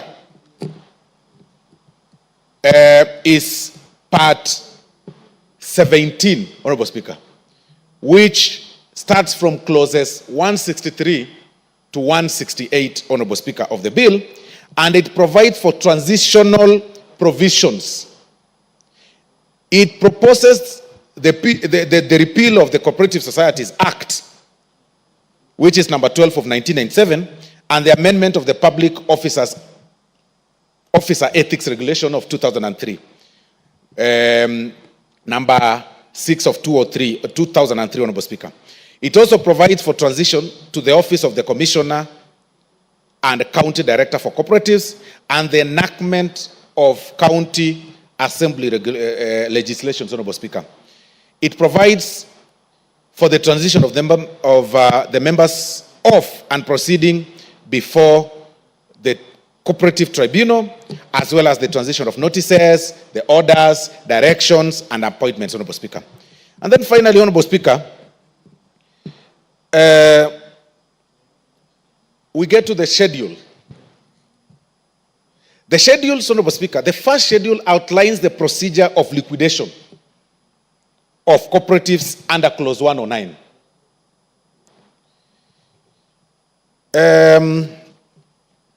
The second schedule, Honorable Speaker, outlines the preferential debts in relation to the payment of debts for a cooperative under liquidation. While the very final one, Honorable Speaker, the third schedule, outlines offenses relating to conduct before and during liquidation and criminal proceedings relating to other offenses under Clause 117, Honorable Speaker. Honorable Speaker, it's important for honorable members to know the aims and purpose of this bill. After highlighting what the entire bill provides for, Honorable Speaker, it's important for members to know that the very first part of the bill aims to update Kenya's cooperative sector, which is introduction, framework, aligning it with modern socio-economic and governance structure as envisioned by the Constitution, Honorable Speaker. By doing so, it intends to further socio-economic development within a developed system, Honorable Speaker. The objective of the core objective of the bill, Honorable Speaker, seeks to propose the establishment of both the national level Commissioner for Cooperative Development and the county level, Honorable Speaker, of county directors for cooperatives, Honorable Speaker, with each office promoting intergovernmental cooperative relations, Honorable Speaker. And the legal consistency, Honorable Speaker, of this particular bill is rooted in Article 186 of the Constitution and is part of the broader national cooperative policy. Its intent, Honorable Speaker, is to harmonize cooperative governance across counties and also ensures uniform standards while respecting devolution, Honorable Speaker. There are key committee observations that arose from during the formation of this bill, Honorable Speaker. Clarity on cooperative structure. That is one.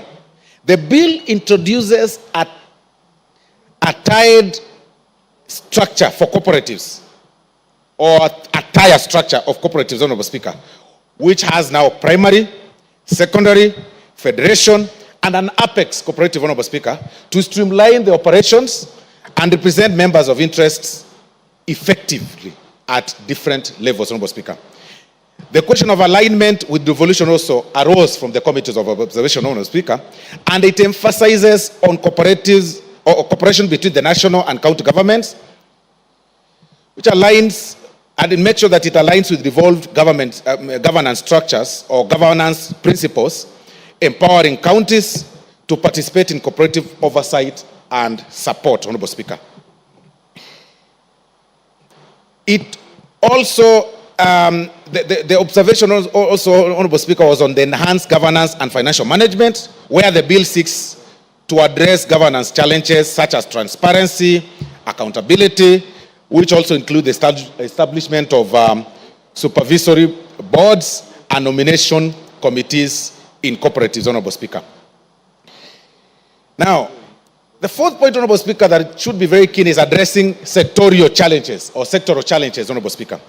Governance and financial resilience. The bill aims to improve the cooperative governance by embedding principles of transparency and strong financial oversight, thereby protecting members' investment, Honorable Speaker. Market access and capacity building is also another point, Honorable Speaker. And through clear operational structures, cooperatives, Honorable Speaker, will better access markets and resources. Enhanced training for cooperative members and leaders is also prioritized to elevate sector standards, Honorable Speaker. The fifth very vital point, Honorable Speaker, is the economic and social impact of this particular bill, Honorable Speaker.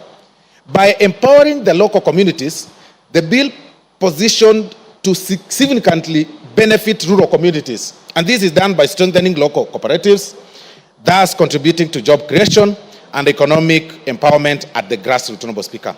And the long-term sustainability is also a very important virtue and factor in this bill. And the provisions in the bill, including the development of a cooperative development fund, aims at ensuring that cooperatives remain economically sustainable and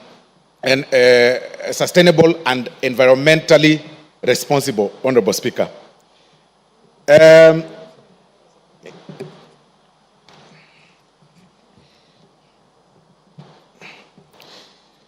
In conclusion, Honorable Speaker,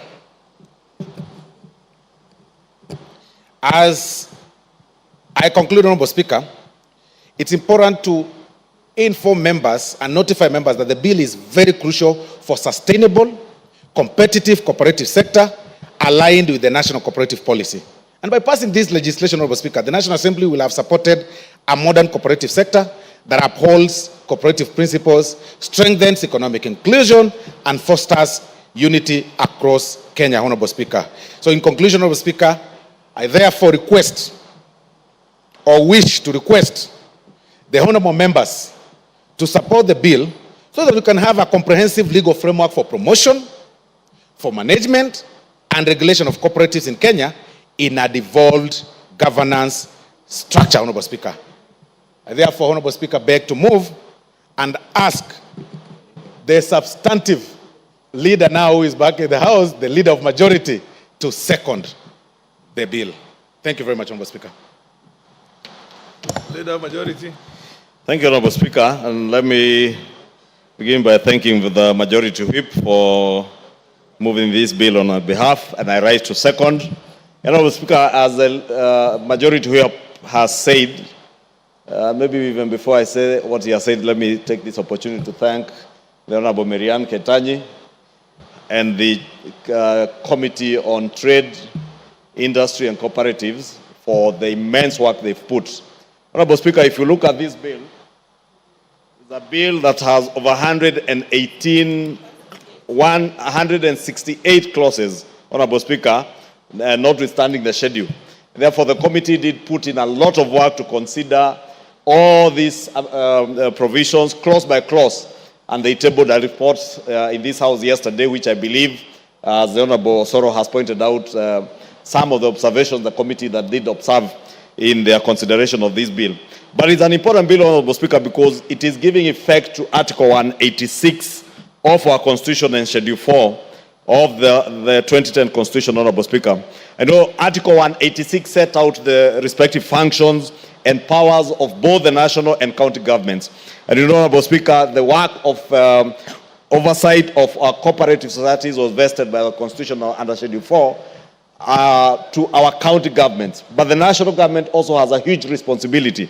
And therefore, part of what this bill is doing is to give effect to that, the provisions of the Article 186 and the 4th schedule of the Constitution, to ensure that there is uniformity in the standards and norms of how we register our cooperatives, how they are regulated, how they are supervised, and in the management of all these cooperatives, under a good framework and legal framework that will ensure that our cooperative societies, Honorable Speaker, because they are an important and integral part of the management of our economic affairs, especially from the grassroots, Honorable Speaker. Many of us, even in this house, are cooperators. In fact, this morning, Honorable Speaker, I had the opportunity over lunch to dash to Kitengela to see part of the good work being done by the Parliamentary Cooperative Society, PACOSO. And I know Bunge SACCO is also doing some good work. But that is a SACCO or a cooperative society by members of Parliament, the lawmakers.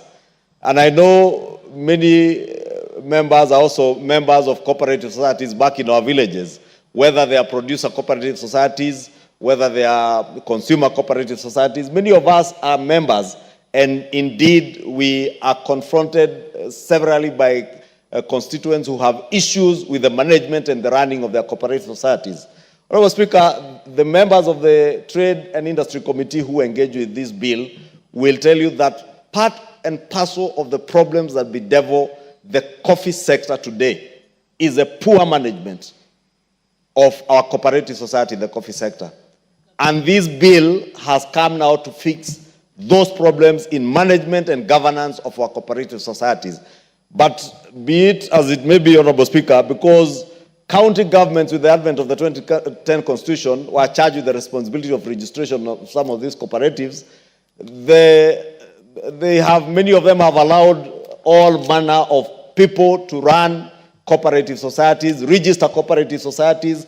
We have seen people being swindled of their hard earnings by societies that purport to be cooperative societies or SACCOs, and they are not, Honorable Speaker, because they lack a clear framework, a legal framework that would tell us how and who do you register to manage a cooperative society, what governance structures will be there to manage the cooperative societies. This bill is coming to give effect to all those provisions, that the days of Ekeza SACCO will be forgotten, Honorable Speaker.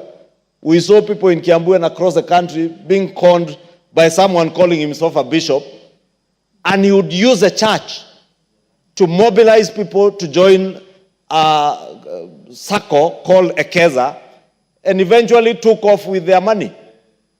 It was being sold as a saving society. At one point, it was a housing cooperative. It was a land buying cooperative. This bill, Honorable Speaker, now is categorizing the 4 tiers of cooperative societies that will be there, and who will license, who will register, how will they be managed. It's not just anybody who has a collar and calls himself a bishop, who will now mobilize church people and tell them this is a cooperative for the church. There must be a legal framework that will stipulate how you register that cooperative, how it will be managed, and the governance structures that must be adhered to. And you have 4 tiers of cooperative societies, being primary cooperatives, secondary cooperatives, the cooperative federations, because again we've seen a number of cooperatives coming together and forming a federation, and purporting is a federation of cooperatives. And again, taking off at some point, the small cooperatives, officials of small cooperatives come together, they form a purported confederation of cooperatives, and the officials now swindle from the primary cooperatives. Now it will not be possible to do that, Honorable Speaker, if and when this bill becomes an act of parliament and the law becomes operational. Then we have apex cooperatives, and the bill goes into length, and the members will be able to see, and Kenyans will be able to read the contents of this bill and be able to see how are they categorized, who can be a member of a primary cooperative, who can join as a secondary cooperative, who are the membership, or what is the membership of cooperative federations, and even the apex cooperative societies. Honorable Speaker, the bill also creates offices, the Office of the Commissioner for Cooperative Development at the national level, but also provides, Honorable Speaker, for offices at the county level. And this is clear, Honorable Speaker, now in this proposed legislation, because in the past it was not clear whether the Commissioner of Cooperatives is the one supervising the cooperatives right at the county level, or if it is a cooperative officers who are seconded from the defunct Ministry of Cooperatives, Honorable Speaker, who are seconded to our county governments, and many of them are not even resourced by our county governors, and therefore they lack the capacity even to be able to train cooperators on how to run their circles, and whether they are even able to supervise whether these cooperatives, Honorable Speaker, are adhering to the law as it were before.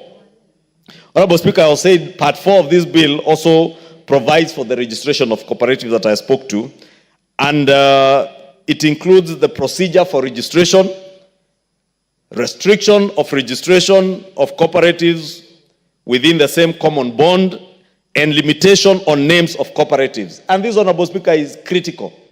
We have seen, for instance, the Parliamentarians Cooperative Society, PACOSO, is the acronym for PACOSO. And at times you do your check, and instead of writing Parliamentarians Cooperative Society, you draw the check in favor of PACOSO. An ingenious person registers PACOSO Cooperative or PACOSO Society, and they steal checks belonging to the Parliamentarians Cooperative Society, and they are banked in PACOSO Society, Honorable Speaker. And we have seen that, and many Kenyans have been swindled, and many cooperative societies have been swindled through such ingenuity of criminal elements. Therefore, there will be limitation even on the names that you can register. You cannot be allowed to register a name that is strikingly similar to another name.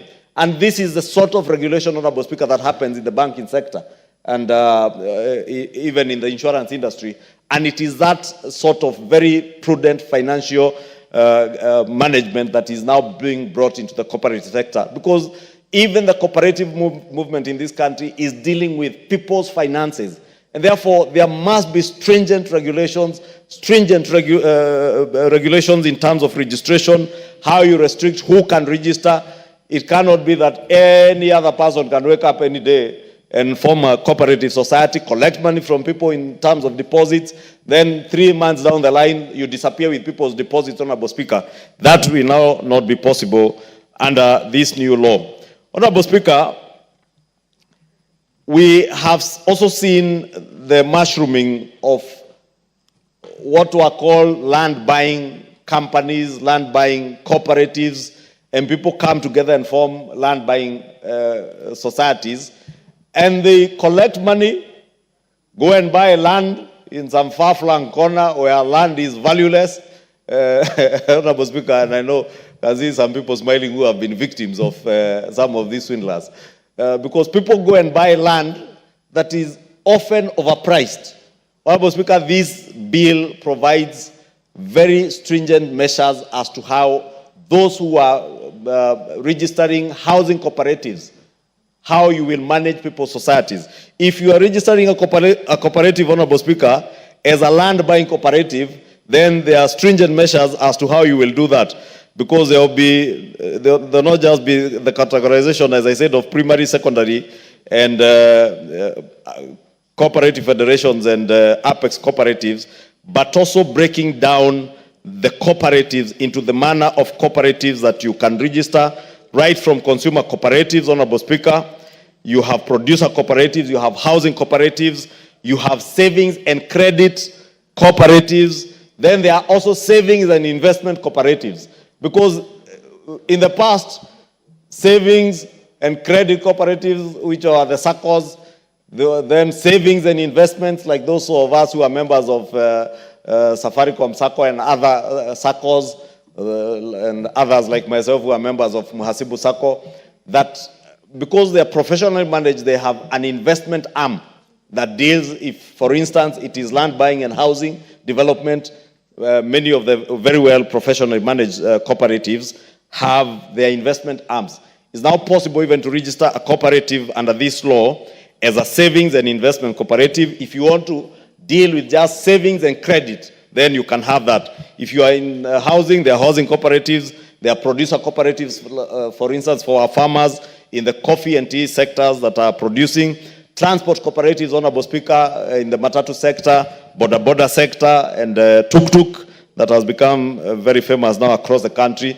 I saw in Kitengela today a whole street full of tuk-tuks. And we want to organize those tuk-tuk owners to join cooperatives so that they are able to manage their societies better. Also, consumer cooperatives, Honorable Speaker, it's important to have consumers form their own cooperatives to be able to access cheaper commodities from producers. Therefore, Honorable Speaker, I do not want to belabor a lot of the things that the mover of the motion, the Honorable Majority Whip, has stipulated. But, Honorable Speaker, allow me to mention, if you look at the rights and liabilities of members under Part 5 of the bill, and actually Clause 45 of this bill, it says that a member other than a cooperative shall not hold more than 1/5 of the paid-up share capital of any cooperative registered in Kenya. Honorable Speaker, this, to me, when I went through this bill, was a very important element of this bill. Because, Honorable Speaker, we've also seen people, individuals, who form cooperative societies and they contribute their own capital. They probably own 30–40% of the paid-up capital or the share capital of that cooperative. Then they invite other people to own about 60%. But the 60% own probably one share, but the majority share capital holder becomes like a majority shareholder in a company. And that is not the essence of a cooperative movement.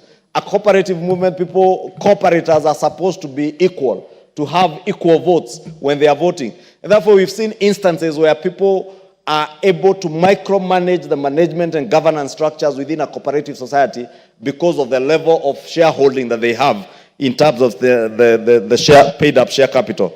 It will now not be possible to hold more than 1/5 of the paid-up share capital of any cooperative society. If a cooperative society has 100,000 Kenya shillings paid-up share capital, then 1/5 of that is 20,000 shares. You cannot hold more than that.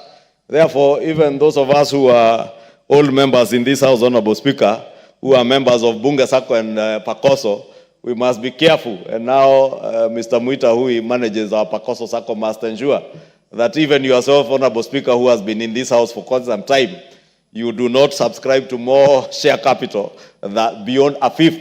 And if that happens, they will be given time to rectify, and therefore you can allow either you increase the paid-up share capital of those cooperative societies or convert part of that paid-up share capital into member deposits so that no single member holds more than that. And that is the same spirit, Honorable Speaker. In the insurance industry, in the banking sector, people are not allowed to hold beyond, I think, 20 or 25% shareholding in banks and our insurance companies to ensure that there is proper governance within the finance sector. And as I said, the cooperative movement is also part of our very critical finance sector in this country. And therefore, there is need for that restriction. With those few remarks, can I second? Yeah, go ahead. Allow me to second, and I therefore beg to second and plead with members to support this bill and have it become law, because the realization of this bill into law will in a very big way sort out the myriad of problems that bedevil our transport sector, and more importantly for me, the coffee sector, because we are going to be considering, without anticipating debate, the committee of the whole house on the coffee bill tomorrow afternoon. And it will be very good if these two bills, the coffee bill and this cooperative bill, become a reality before the end of this year, and they become acts of parliament to help us in the governance of our cooperative movements and our producers, not just in the tea, coffee, but also in the milk sector. And I believe even fishermen from Honorable Oundo's constituency in Funyula are cooperators, and they need this bill to become an act of parliament for them to be able to govern their fishing cooperative societies better. I beg to second. Ordinarily, I should have said even the camel herders and the camel businessmen can create their own. Honorable members, I now propose the question that the Cooperatives Bill, National Assembly Bill number 7 of 2024, be now read a second time. The Honorable Gichimo Gidinji. Thank you so much, Honorable Speaker. Let me say that I'm one of the members of the Trade, Industry and Cooperatives Committee who have really worked very, very hard to bring this bill to this level. Actually, it's one of the biggest, or actually the most voluminous bills that we have in this House, having 168 clauses and 3 detailed schedules. And this is all done and sponsored. This is a bill that is government sponsored, and that shows that this government is very keen in addressing the issues that have bedeviled the cooperative sector in this country. And let me first of all start by thanking the members of the committee, because we've had to sit even long hours, very, very many meetings, going close by close, and also considering the numerous submissions that have been given or submitted by members of the public during the public participation that we did across the country. We divided ourselves into various groups, and I led one of the groups that went to Mount Kenya, and the response by the cooperators was very encouraging, and they really need this law like yesterday. And I also thank the team from the ministry led by P.S. Kelemi, and of course the CS who also came in, also joined, and they used even to attend our meetings during the consideration of this this bill. And that shows the commitment that this government has given into addressing the issues of cooperators in this country. And I'm also excited because my farmers from Geshogo, coffee farmers, will benefit a lot from this bill, because those issues of governance of cooperative societies and many other cooperative societies, including dairy cooperative societies, or will now be addressed by this bill. And Honorable Speaker, now going into the meat, let me say that this bill asserts the supremacy of the members of the cooperatives during the general meeting as the supreme authority of a cooperative in making decisions. And it also addresses the issues of whereby cooperatives have been sometimes operating even without a registered office. Briefcase cooperatives will be a thing of the past once we pass this, because this bill requires that there must be a registered office whereby members can access their books of accounts. They can be able to access all the details pertaining a cooperative society. So that will actually, it's a very, very progressive matter And looking at the Cooperative Act that is being repealed, this Cooperative Act was enacted in 1997, 27 years ago. And we are living in a very dynamic economic situations, and not every other person is straight in this space. And that is why this bill, when it talks about that proper books of accounts must be kept according to international standards, that also will require cooperative societies to employ professionals to be able to run their affairs as CEOs and other staff who will be running this cooperative society. So those books of accounts, the law that we are making also demands that they should be audited annually according to, again, international standards. That is a space that most of the cooperative societies have been failing, because some have been taken like individual or personal cooperative societies. And another issue that will be addressed is on matters taking loans. This bill requires that any decision by a cooperative society to take any loan must be approved by the members at a general meeting. We have seen so many cooperative societies collapse by just taking loans haphazardly without even consulting the membership, or even giving out loans to people that might not even be members of the cooperative society, or even taking any amount of the loans, especially the leadership of these cooperative societies. And that makes most of the cooperative societies to collapse. And also, we, as a committee, we also looked at the issue of the tribunal, which is also being addressed by this bill.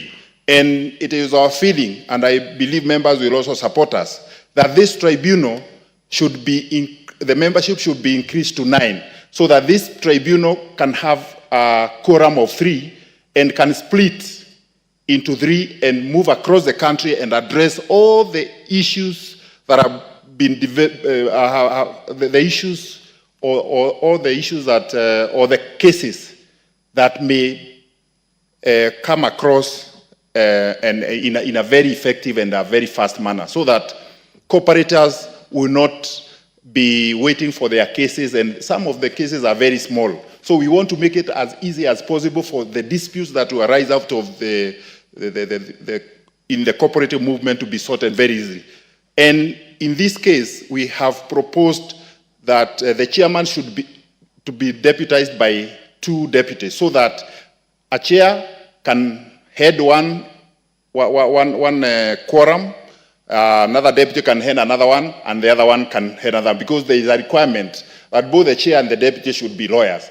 So how else can we achieve this? So this is a proposal that we will be seeking without anticipating debate during the committee of the whole, for the House to agree with us and support.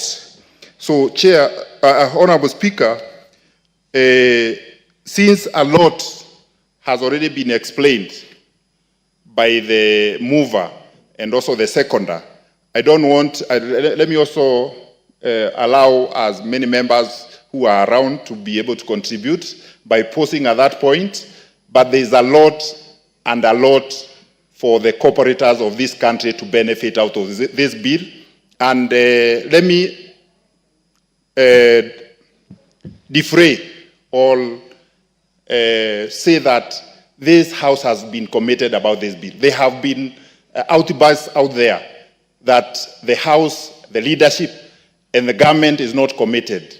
This is an assertion that this House, the government at large, is committed to sort out all the issues of the cooperators in this country, and we will do it for the benefit of our people and for the progress of the cooperative movement in this country. Thank you, Honorable Speaker. Before I give the Honorable Kaitani, I would want to give an opportunity to the Deputy Speaker to contribute on that. Honorable Mary Kaitani, you take a pause a little bit, and you're next. undoubtedly, being the chair of the committee, but let's allow our Deputy Speaker. Okay. Thank you very much, Honorable Speaker, for this opportunity. First, I want to thank the Committee on Trade for the immense work they have done together with the ministry in making sure that we get this law. This law is extremely important. And yes, this law has covered many of the areas that are a challenge, challenges of governance, challenges of management, challenges of naming, and all the loopholes that existed in the cooperative sector. But even as we do this, I will definitely be bringing in amendments to this bill. Some of the amendments will be to undertake a complete vetting of all the county commissioners of cooperatives across the country and all the ministry staff that have been dealing with cooperatives. Because as we talk about the problem we have had before, where there was mismanagement of cooperatives, there was lack of transparency, there was loss of public money, it could not have been possible without the collusion of those crooks in the cooperative sector. If they were colluding with the ministry officials. And this is a fact. So even if we change the law and we don't change those corrupt officials in the Ministry of Cooperatives, nothing is going to change. And I can say this without fear of contradiction. We had a crisis in the last 3-4 years in Uasin Gishu County with the Keyo Housing Cooperative, where a bunch of 4 persons decided that they had the power to even alienate the building that belonged to Keyo Cooperative Housing. And they were able to do so, continue to collect the rent and mismanage the building, all in the full view of the Commissioner of Cooperatives in Uasin Gishu County and the Commissioner of Cooperatives in Elgeyo Marakwet County, because that is where they were domiciled. I, in fact, still have messages that I exchanged with Commissioner Obonyo here in Nairobi, because he was part of it. When we told him that these people had been voted out by the members of the cooperative, he refused to supervise the transfer of the officials from the crooked officials that the members had rejected to give to the new officials that had been elected. It took the intervention of the former cabinet secretary, Chelugui, whom I went to see together with the members of the cooperative to beg them to save their hard-earned investment, which was invested by as far back as my grandfather. And at that time, it was only with the intervention of the minister and the intervention of the then PS, I don't know if he's still the PS, Kilemi. They were the only 2 who eventually reined in on their rogue commissioners. So even if we have a fantastic law, and Commissioner Obonyo is still in office. Please give a little bit more time to the Honorable. Please. What happened? Thank you. Give her an additional so as 3 minutes. even if we pass a good law, and the same crooks are the ones still working in that department in the ministry, nothing is going to change. We must undertake vetting, just the way we had a radical surgery of the judiciary during the time after the new constitution. Is the same way we must undertake vetting of all the officials that deal with the cooperatives. If you are supervising cooperatives in a certain county and they eventually collapsed from mismanagement, what were you doing as the person who is tasked to do that? It means you colluded. So there is no way that any of those officials could have proceeded without the ministry officials. So I will be asking for an amendment so that we can undertake a vetting as part of the process of repealing the old law and coming in with a new law. Thank you, Honorable Speaker. The Honorable Mary Kaitani. Thank you, Honorable Speaker. As I stand to support, allow me to state right from the onset that these amendments to the Cooperatives Bill couldn't have come at a better time. And why do I say so? The last time this bill was ever amended was in the year 2004. That is about 20 years ago. And that is way, way, way before the 2010 constitution came. And if you know, and we know that the cooperatives is a devolved function, so there was a requirement that the bill be amended to conform with the 2010 constitution. I think history will not let us down in terms of knowing what has happened to cooperatives in the past. And key examples could be the old KPCU, I think the Kenya Planters Cooperative Union, and the birth of the new KPCU was as a result of the mismanagement of the cooperative union, which was the KPCU. Another good example is KCC. And at some point, the farmers almost lost their incomes and their revenues because of the collapsed KCC. And we know the birth of the new KCC is as a result of, again, mismanagement at the cooperative level. Some of the other notable cooperatives that I've seen that have had issues are farmer cooperatives, more specifically in the milk sector, in the sugar sector, in the coffee sector. I can give many examples of cooperatives, and as we speak today, government is going to put about 7 billion Kenya shillings to finance cooperatives in the cooperative sector, in the coffee sector, because of mismanagement that was done in previous cooperatives. The sugar sector has not been left behind, and I think there's about 2 billion or 1.7 billion that is being put by government just because of mismanagement that has come out of cooperatives.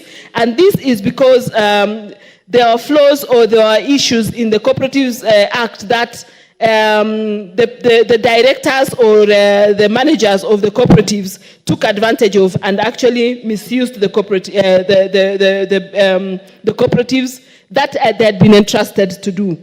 This bill first came in, for the first reading in April of 2024 and was committed to the Departmental Committee of Trade, Industry and Cooperatives, pursuant to Standing Order number 127, and an advert was placed in the media for public participation. Public participation was done in 8 counties, representing the 8 regions we have in our country, that is in Siaya, in Vihiga, in Kericho, in Mombasa, in Machakos, Isiolo, and in Kirinyaga. And we also had submissions from various stakeholders, including the ministry, the Council of Governors, who had a great interest in this bill, and very many other stakeholders and cooperators. Many cooperators came in with their, to give their views on the bill. And I think a lot of the things that we have brought in as amendments to this bill will go a long way to helping the very farmers and the very Kenyans who are cooperators.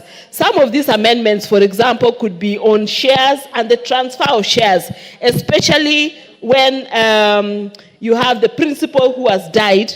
And what has been happening is that those shares are transferred to AFA, and the beneficiaries try following those shares and they are unable to get. So these amendments have actually come up to allow or show how transfer of shares can happen from the principal perhaps to beneficiaries in case of death or in case a member wants to exit a cooperative. Some of the issues also that have come up is that the chairs and the board members of cooperatives have always become members who live there year in, year out. The cooperative and them as members have been one and the same people. So the amendments that we have brought in will actually say that a member can, a board member can only be a member not more than 3 times, and 3 years, sorry. And that then will allow the vibrancy in these committees.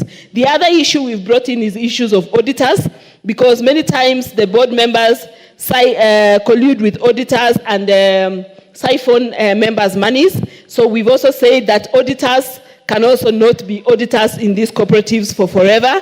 In terms of dividends, we find instances where cooperatives take away dividend or borrow money from banks to pay dividends because they have already misused members' monies. And therefore, we have said that any dividends to be borrowed will not come or will not arise out of borrowings from a bank. And any borrowings from a bank, the members will have to give the right to the board to borrow money and for specific reasons. And therefore, that will avoid situations where cooperatives go to banks to borrow money to come and pay dividends and leave the cooperators with debts. And also in terms of dissolution of these cooperatives, we find also that many cooperators, after they've borrowed money and taken the cooperative to great debt, they go and dissolve the cooperatives without the members knowing. So in fact, dissolution of cooperatives also has been dealt with in great length so that we can have a proper way in which cooperatives can be dissolved. There are many other issues like settlement of disputes, rights of members, to the rights of members and inspection of these cooperatives to ensure that they adhere to their terms and their ways of doing things. One, I would like to thank the committee of the Departmental Committee of Trade, Industry and Cooperatives, because this bill, as you've heard, is very, very voluminous, a total of about 168 clauses. And this bill took us very many days and nights. We had to stay until wee hours of the morning trying to go through clause by clause of this bill. And the members in the Trade, Industry and Cooperatives Committee were very, very committed and very supportive to this bill. And I think the actual assent to this bill will see a new Kenya, a new way of doing things, especially for the cooperators whose monies have always been lost because of mismanagement and people who try and create cooperatives for the sake of swindling and suspecting Kenyans who join cooperatives not knowing that the real reason why those cooperatives were created were just for the purposes of swindling money from individuals. And I therefore want to say that I would like the members of the members here to support this bill because it will give a new dawn, a new light to the cooperators who are actually spread across this country. I will give, for example, the tea farmers in my constituency have formed a factory and their money is running that particular factory. This bill, once assented, will help this farmer know that their money, which is now running a tea factory, will ensure that that tea factory is run at above board and their hard-earned cash will actually be secured. Other sectors that are going to benefit are not only in the agricultural sector. We have all other sectors, even the matatu industry, which has cooperatives, will also benefit with this new cooperative and the new order that we are putting into this bill, including even sectors like livestock. I know you've mentioned about the camels. I think that would be a sector as well. All sectors basically, because if we look at how farmers or how Kenyans are putting their earnings nowadays, they do them through cooperatives because they believe in teamwork, because they believe in putting resources together. So these resources needs to be secured, and I think because this bill is sponsored by government, it couldn't have come at a better time when government needs to secure and make these Kenyans who are cooperators feel secure with the hard-earned savings and incomes that they get. I thank you, Mr. Speaker. I support. The Honorable Wilberforce Oundo. Thank you, Honorable Speaker. Let me also go on record. I'm a member of the Committee of Trade, Industry and Cooperatives, and I've had the pleasure to process the bill up to where it is today. Honorable Speaker, today we are here to stand in support of the Cooperative Bill of 2024.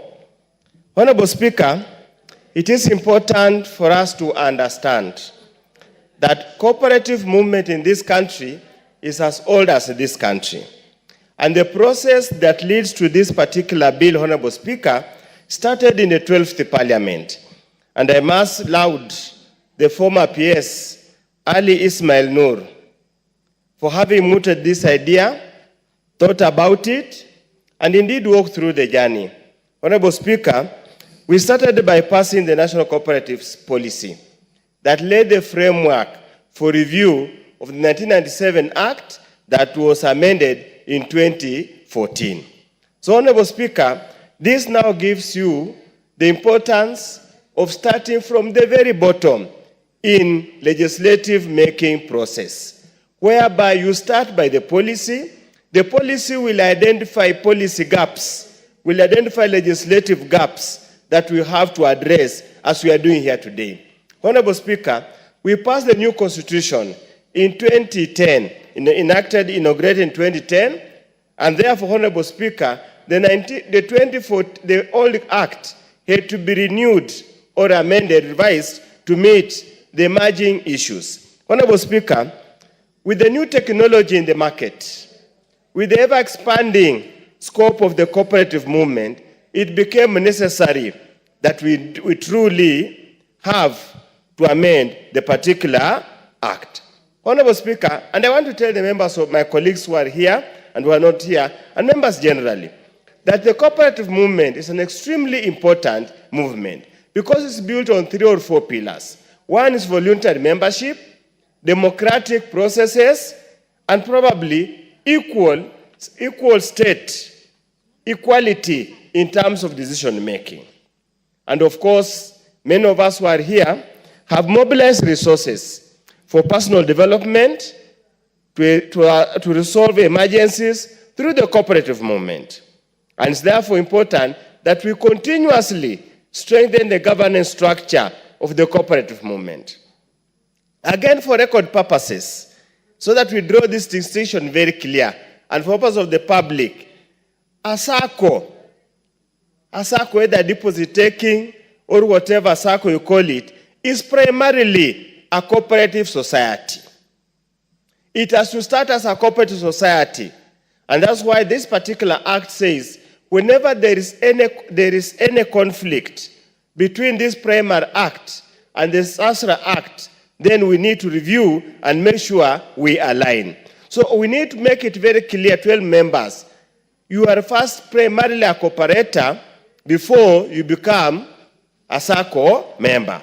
Honorable Speaker, my colleagues have gotten through.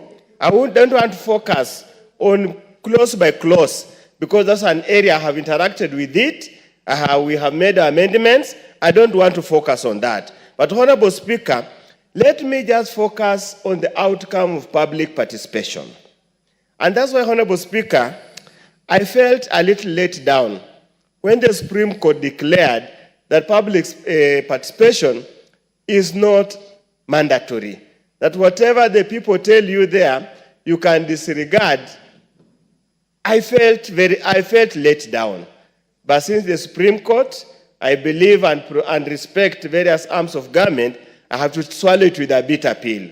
But I hope in the fullness of time, before it is too long, we will pass the public participation bill that will set the framework on how to receive and process public comments. Luckily enough, Honorable Speaker, we made sure that in the process of preparing this bill... Order, Honorable Oundo. Honorable Chair. Yes. Honorable Oundo has made a remark